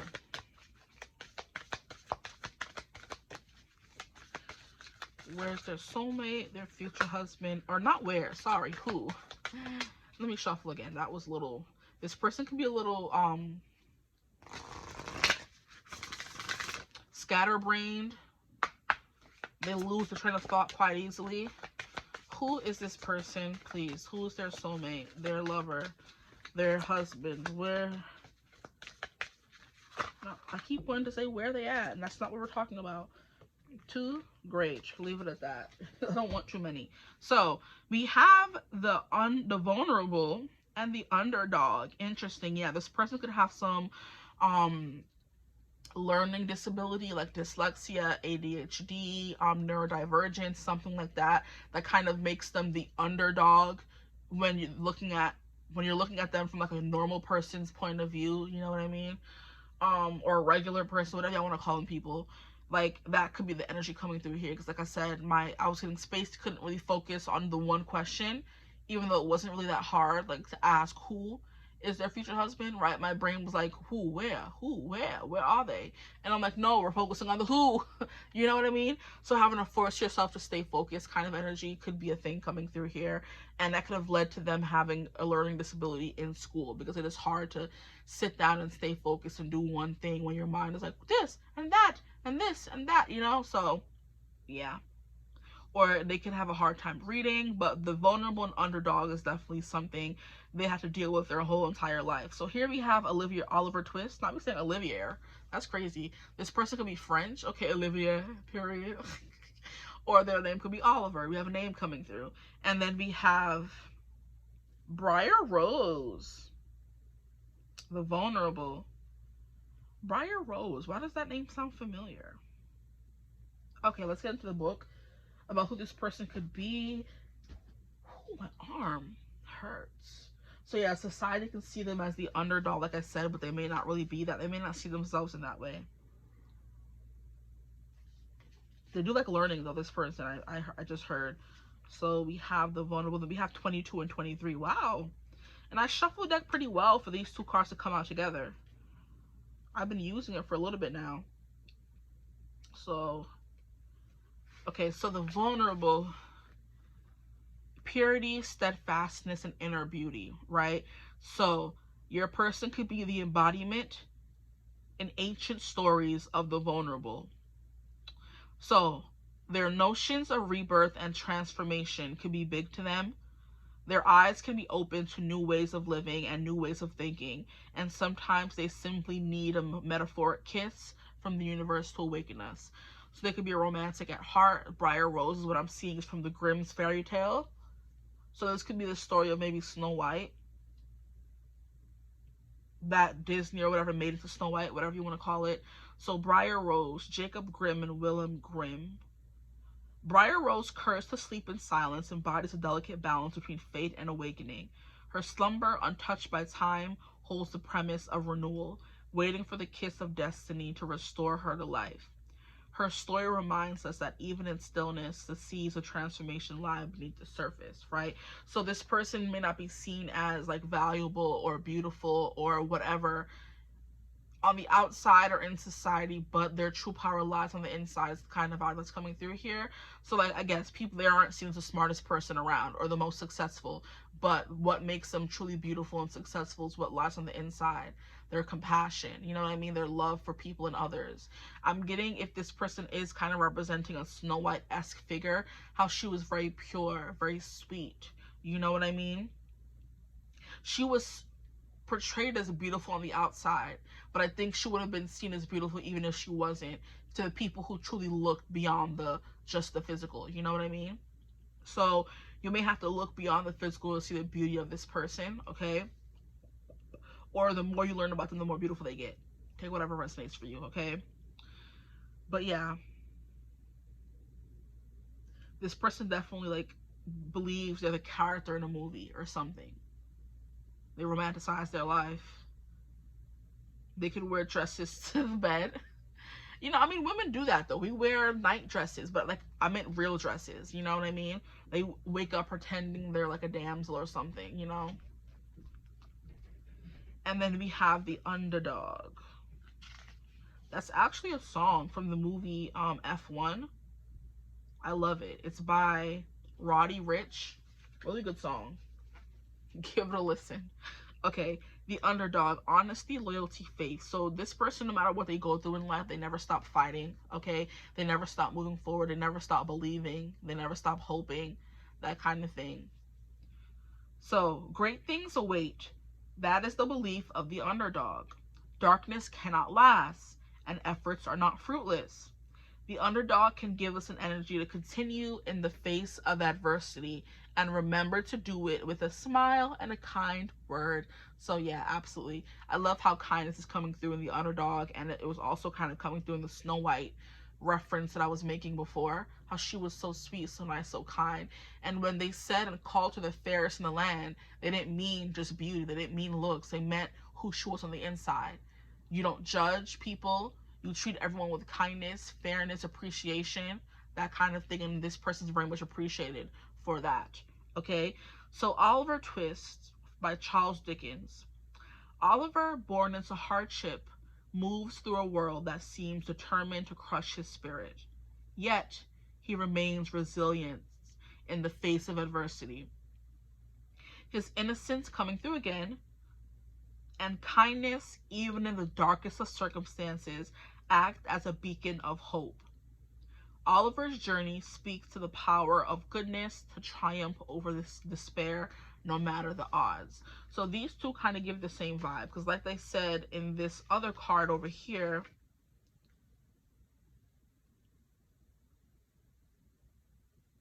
I thought I saw it somewhere. Did I say or did I see it? Inner beauty, yeah. That inner beauty coming through. Who they are on the inside, just an amazing person, period. Whether they're the most beautiful person on the land or just the most fair, it doesn't really matter. When it comes to this person, they're quite easy to love, is what I just heard as well. This person could have red hair or dark hair. This person could have come from like humble beginnings, we'll say. They could still struggle. They let her sleep though, is what's coming through. Okay. Let's get into the where this person is. Out of all the groups so far, sorry, that was not me, that was the cards. Out of all the groups so far, I do believe this person is actively searching for you the way you're actively searching for them. The other two groups were kind of giving, I'm doing God's work. I'm doing this. I don't have time for love and relationships. I'm too busy. I'm only trying to make money, and you know what I mean? This person's kind of giving, I've been waiting so long for my true love's kiss. Where are you at? So actively seeking. Oh, these cards shuffle so beautifully. Okay, so for my group threes, please spare, where the heck is their husband, their future spouse, their future lover, whatever you want to call it? We have the Four of Candles. Yeah, they're looking for you. They're looking high and low for their person. We have the Magician. Yo! Exactly. The Magician came out first and this came out on top. So we'll put that like that. We have the Magician, then we have the Four of Candles. The Magician is someone who's actively manifesting love, and then we have the Four of Candles, which represents marriage, represents celebrations. This person's going to weddings, they're going to bars, they're going to freaking dating events, they're on social media, they're on dating apps. This person is actively seeking their happily ever after. Okay? They want it. This person could have experienced loneliness and a bunch of pain. They just want to find their lover already. They don't really care too much about work and social standing and stuff like that. They just want to fall in love. We have Six of Lightning. Yeah, travel, moving towards something. This person could be entering a part of their life where they're overcoming struggle and strife. Because we have the Six of Swords, which represents healing and moving on from turbulent seas to calm seas. And then under that, we have the Ten of Pentacles, which, not Ten of Pentacles, excuse me. We have the Ten of Wands, which represents baggage and burdens. So this person's leaving all their baggage in the past and moving forward. Or this person could be carrying their baggage really well. You know what I mean? They have a lot of baggage, but they carry it well. So that could be something you can look out for. I'm hearing Carry It Well by Sam Fisher as well. He says, just because I carry it well doesn't mean it isn't heavy and I don't need some help. So this person can have a hard time asking for help. It may seem like everything's okay, but it really isn't. Things do take a toll on them. But that hope and that loyalty and that perseverance kind of keep them going, you know? They could have been heartbroken a lot, disappointed a lot in love and life, in, you know, family, career, personal. And the Ten of, yo, okay, you want to come out, heard you. That's all you have to say. Okay, don't be acting up in my reading here. I'm the boss. Anyway, yeah. It's kind of giving, it's not stopping them from doing it. They're carrying a lot, but they're carrying it well. Okay, let's keep going. Where the heck is your soulmate? Soulmate. It could be traveling literally. They could be on an eat, pray, love journey. I'm hearing a spiritual cleanse. They could be doing stuff like that. But they're definitely chanting and lighting candles and manifesting you for real. Here we have the Two of Pumpkins, Two of Pentacles. I do believe they're keeping the hope alive and being realistic even while romanticizing. Because the Two of Pentacles is an energy of keeping things like, I don't want to say balance, it sounds so cliche, but yeah, keeping things like level-headed. You know, where I'm not going all woo-woo and, oh my gosh, I'm going to find my person tomorrow, but also not completely being a defeatist and giving up on love completely. Whew, these cards shuffle so nice. This person could be good with their hands.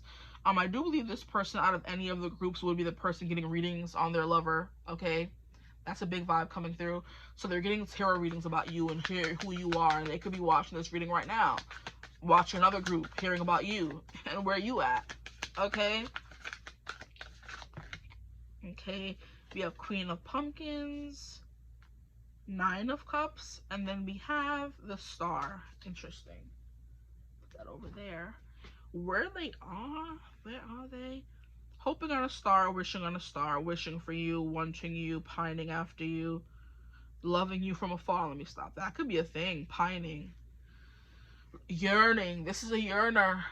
This is someone who reads romance books, watch romance movies, and sighs. And like, where's my love? When is that going to come to me? Here we have the Ten of Lightning. Ten of Swords. Yeah, there's something here about betrayal. Or not feeling like they could trust everyone, but still wanting that love. We have the Queen of Pentacles. They're very good at taking care of people, being responsible, being level-headed, right? Very nurturing, kind vibes, very generous. This is definitely a doer. If something needs to happen, they're the ones that's getting it done. They keep everybody on the straight and narrow, on the up and up. They're the mother friend of their group is the vibe that's coming through again. It's not about who they are. This is about where they are. They're taking care of people. They're taking care of themselves, their house, their, you know, stuff like that. We have the Nine of Cups. They're wishing and hoping and praying and manifesting you, right? They are. So what's the problem, Spirit? What's up? We have the Star coming through, hoping, wishing, praying on a star, right? They're also making their dreams come true.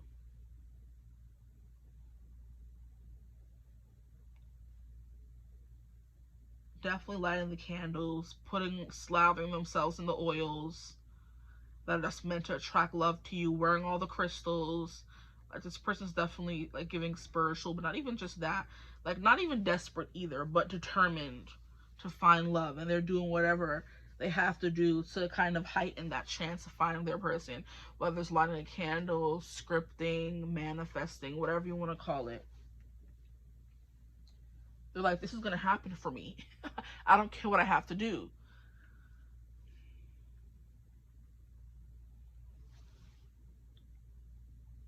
This person could have kids.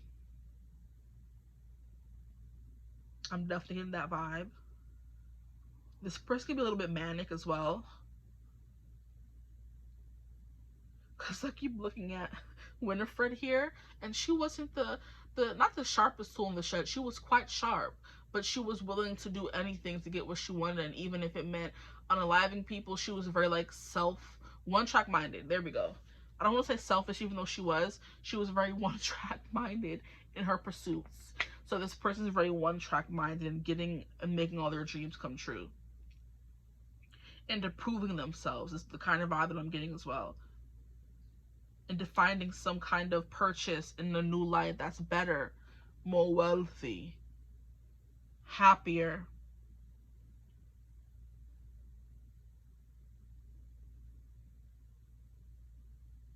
You know what, I'm going to go off script really quickly and pull these cards for where they are as well.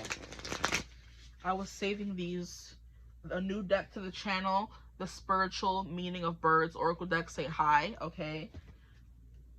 This is what I'm going to be, this is what I was using for the whole what would they say to you segment, but now I want to use it for the where they are. I want to know more about this person. This person could be very curious, but I don't think I'm getting enough for what they're doing. They are carrying a lot of burdens in their life right now, which is why they're trying to balance work and play. They could be working a lot, which seems to be the thing that's coming through for everybody. Child.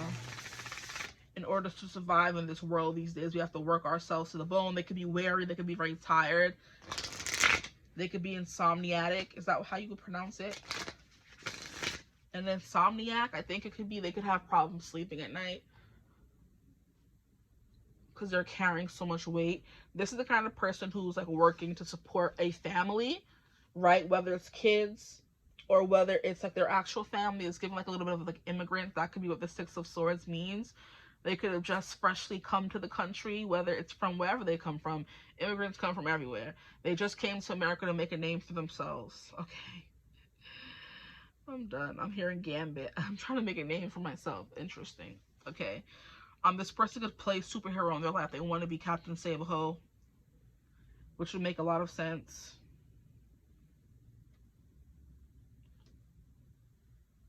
Especially if they're the sole provider of, like I said, all their family. You know, it's kind of giving me, I was watching One Battle After Another in theaters on Tuesday, and there was this one guy, this one character in the movie. He was the Spanish guy. He was Sensei something. And when Leonardo DiCaprio's character came to ask him for help, he had to make sure his family and his people were good first and foremost. So, let me see. Benicio del Toro. His name was Sergio St. Carlos. He was a sensei in the movie. And he taught the daughter, I guess, karate. I think sensei is karate. Yeah, I think. One of those things. And then, yeah, Leonardo DiCaprio's character came to him to ask him to help save his daughter. And he did, but first he had to go back to this building. The movie was so weird. Did anybody else watch it? Did you like it? I didn't like it like that. I was like, this is not what I was expecting. It was very interesting and twisty and turny in like a very weird kind of way. And it made me uncomfortable. I don't know. It was a movie, you know? But it was very racially driven. It was very much black people, immigrants against the white man, you know?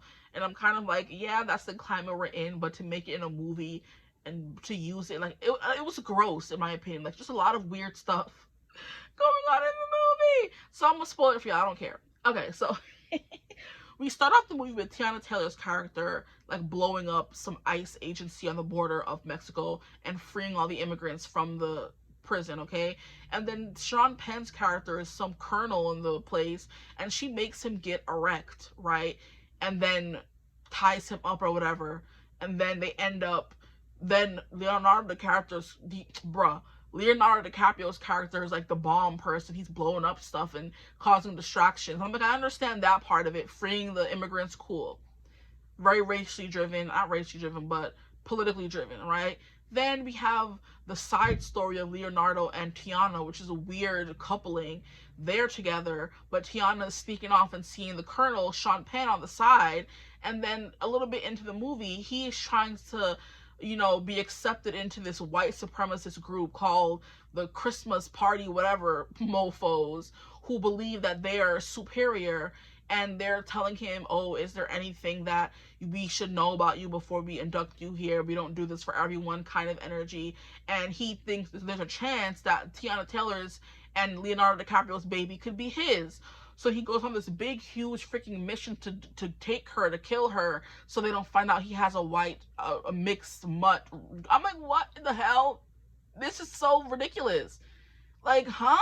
It's just so out there and outlandish. I'm like, I hope this isn't real. Like, I know there's probably secret societies and all that, and white supremacy things. I know that's true, but the way they just told the story was weird, you know?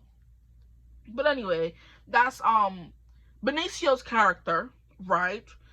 It's, like I said, very much about immigrants, and the Leonardo DiCaprio's character, after Teyana Taylor's character rats all the people in their agency out, has to go into hiding with his daughter. So he hides in like a place where a lot of immigrants reside, and people who are sympathetic to their plight hide.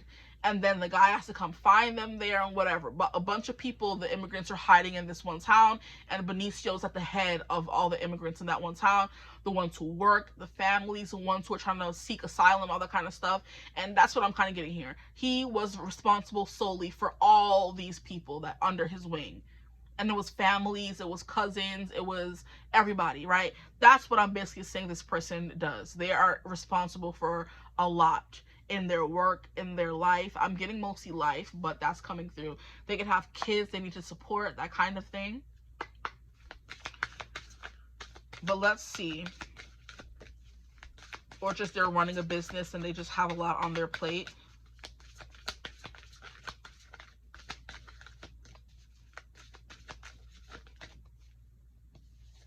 Okay, we have the grouse. Movement, stillness, perception for what they're doing. So they are moving forward with the Six of Swords and movement coming through, but there's also moments where they kind of make progress, they stop, and that can be why it gets frustrating, because they see strides, then things stop and pause for a minute, and then they may see strides again. They're kind of like, why can't it be steady? Then we have the hawk. Wildness, perception, observation.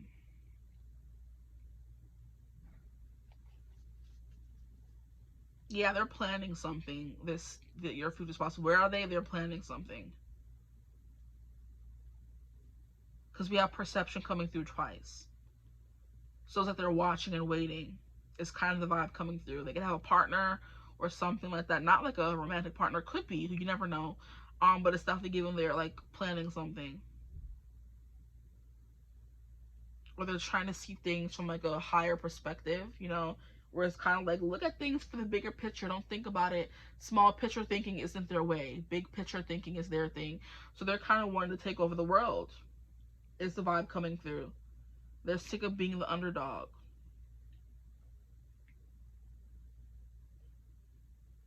Okay.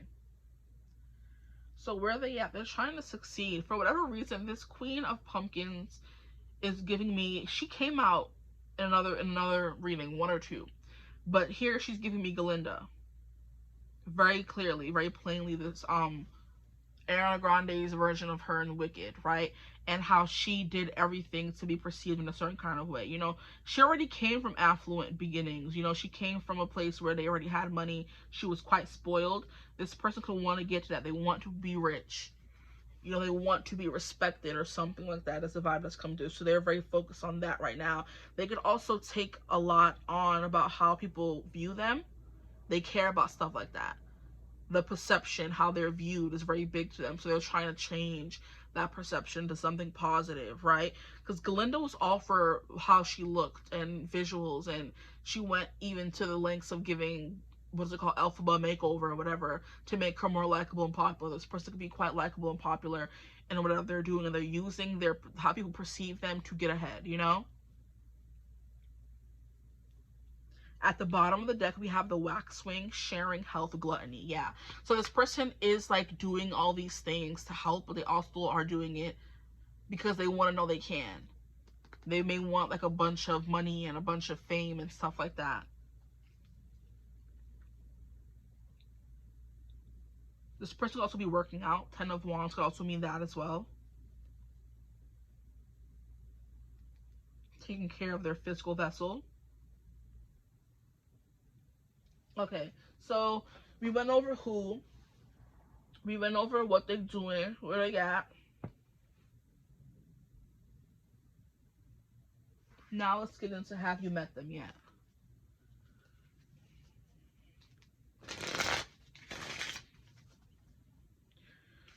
Please Spirit tap me in to their person and if they've met them yet.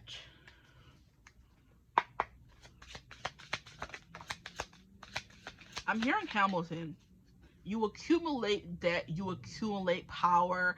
I think it's the cabinet beef between Jefferson and Hamilton, where they're asking, yeah, he's like, when the French figure out who's going to lead them, the people are leading, the people are rioting. It's different. There's a difference. And in fact, it's a little disquieting. And something about, you accumulate debt, you accumulate power, but in their hour of need, you forget. And then Hamilton's like, Lafayette's a smart man. He'll be fine. And before he was your friend, he was mine. You know? If we intervene in every political something, where do we draw the line? And then what's his name was like, so quick-witted. And then Hamilton's like, alas, I admit it. And then Jefferson goes, I bet you were a good lawyer. And then Hamilton's like, my offenders got acquitted. That is funny. But it's basically giving this person, because like I said, I'm looking at Winifred here, and her reasons for doing things were not always sound. You know what I mean? So this person's kind of like, you accumulate debt, you accumulate power. Like, what are you going to do with all of that? You know? But anyway, that's what wanted to come through. Have you met them? We have Page of Swords. Have they met this person, please, Spirit? 5 of Ghosts. No. You could have, and they left you, is what I just heard as well. You could have met, but they left. We have 10 of Imps, which is 10 of Swords. Yes! Did they betray you in the pursuit of power? Guys, don't play in my face. The cards are flying out. We have the Hangman. Oh, yes.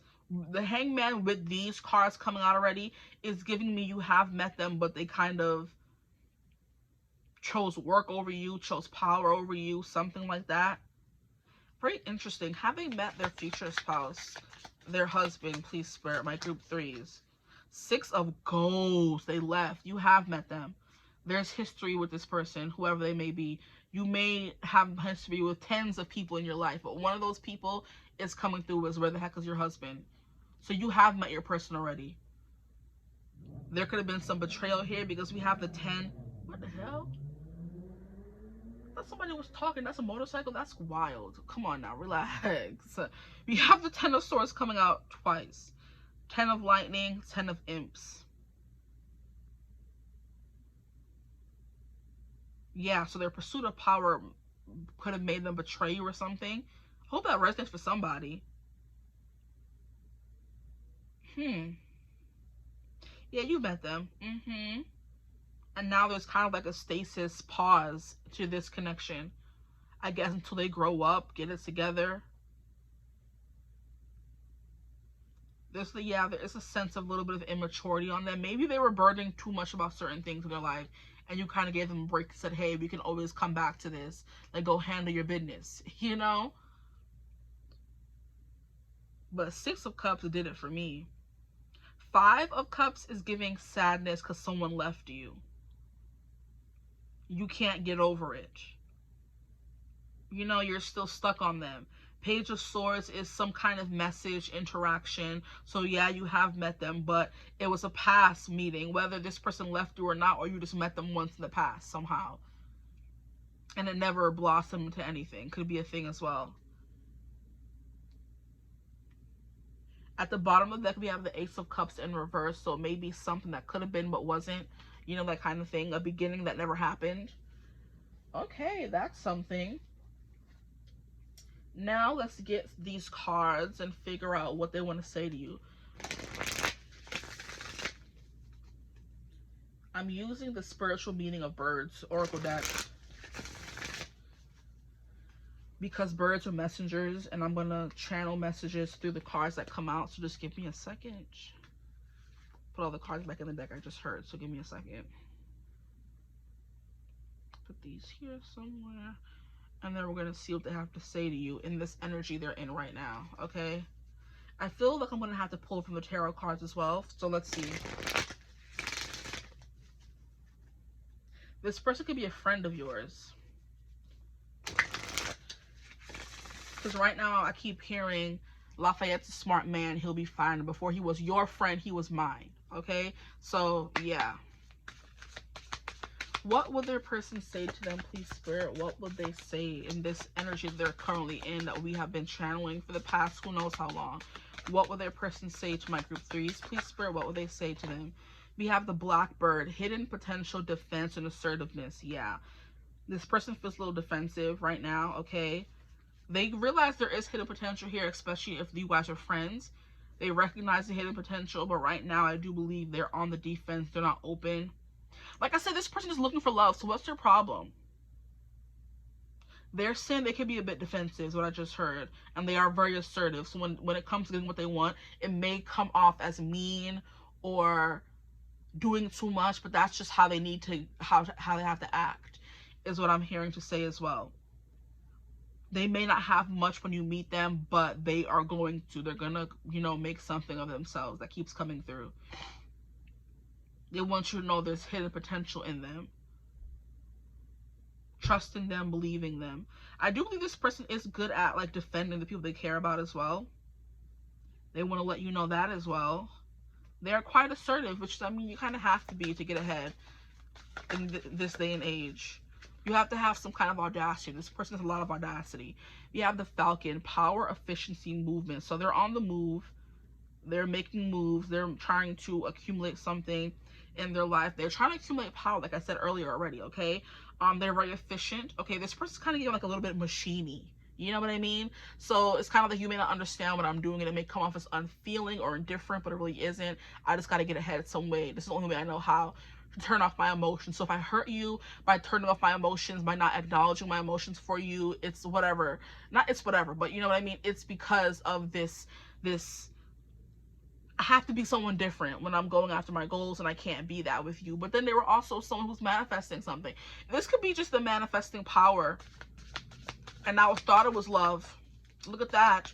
You know, that could be a message for somebody here. You thought they were acquiring, they could have used you.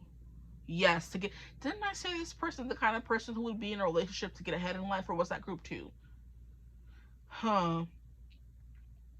This is the kind of person who would be in a relationship with you to get what you have, and not the power, but the contacts that you have.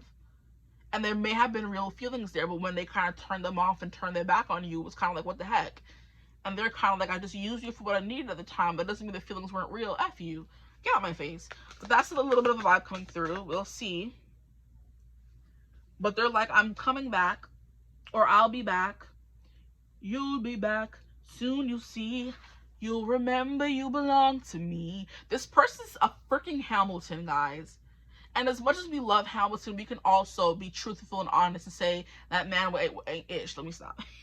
He did great things for America, right? We know that. We can acknowledge that. But he was a horrible husband. In the play anyway, probably in real life. Especially back in those days when women were objects and not their own person. They were meant to be wives, not have their own mind. Oh, don't play with me. This person's giving a Hamilton. Like I said, the Winifred going after whatever she wants, using her sisters to get there. Hamilton going after whatever he wants, using Lafayette to get there. And then when Lafayette needed help and friends, like, you know, Lafayette's a smart man. He'll be fine. And before he was your friend, he was mine. Like, get out my face. Nobody want to hear that.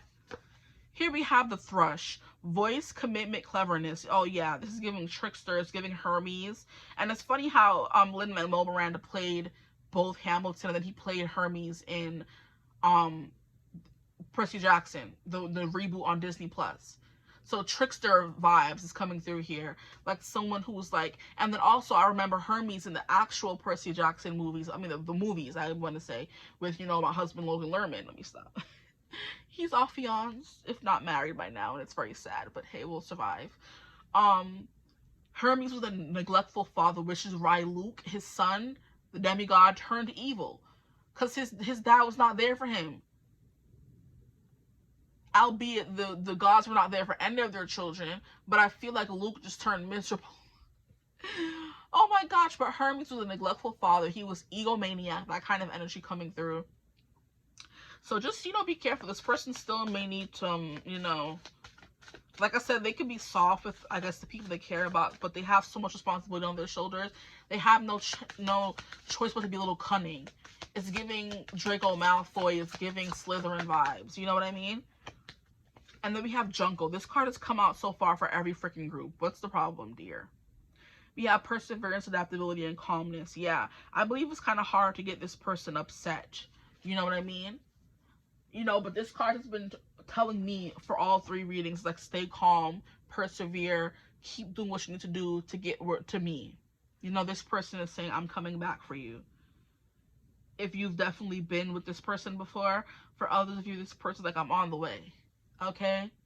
I'm hearing On the Way by 𝐓𝐿𝐻. That song is coming through. So keep living, keep loving, keep laughing, keep adapting to life's, you know, uncertainties. And I'm going to be there before you know it. Don't get upset. Don't be upset. Don't lash out that you haven't found me yet. I'm coming. Okay? But I need to be on my own for a little bit before I can be in a pair with you. Okay, so for you guys, you're the only group getting this, so hush, don't tell the other groups. I'm going to turn on my crystal ball and you can ask one question. You can ask if you know this person. You can ask when you're going to meet them, if you're going to meet them in 2 months, and if the answer is yes, whatever. You know, that kind of thing. Let me turn it on. Okay, ask your question in 3. And the fire is going crazy, guys.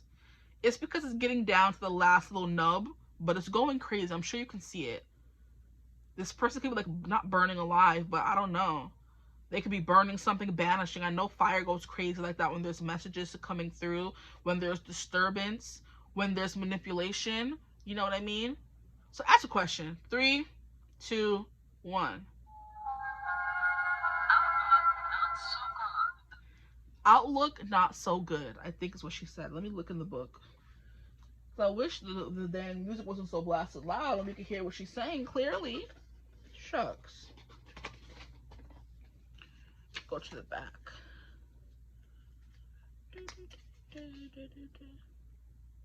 Outlook good? Is there an outlook not so good? Yeah, there is. Outlook not so good. That's what she said. So you have your answer, whatever it's supposed to be about, but your soulmate. And you know what? I'm not even going to say it. Let me leave it alone. Because the question is, where the hell is my husband? So that means you're going to marry this person, or you're on the way to marrying this person. Sometimes you don't end up with our soulmates, is what I was going to say. But this reading's about where's your husband, okay? If you don't want to get married, then where's the person you're going to be with for a long time, I guess. But some people don't always end up together forever. But maybe some of you, this could be about a best friend as well. Because I'm hearing together forever with Linda and Heather. Best friends. So best friends could be coming through. Maybe you end up just being friends. You know what I mean? But anyway, I hope this reading resonated. If it did, feel free to like, comment, subscribe, join the tribe. We'd love to have you. Hype it up as well if you have any more hypes left, okay? If you ever want to book a reading with me, you could always do so using my email in the description box below.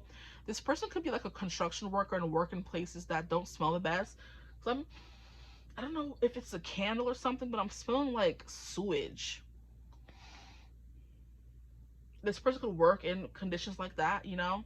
But yeah, if you want a reading, email in the description box below. But I hope you're having a beautiful, wonderful day whenever you're watching this reading. And as always, I will see you gorgeous people in the next one. Mwah. Bye.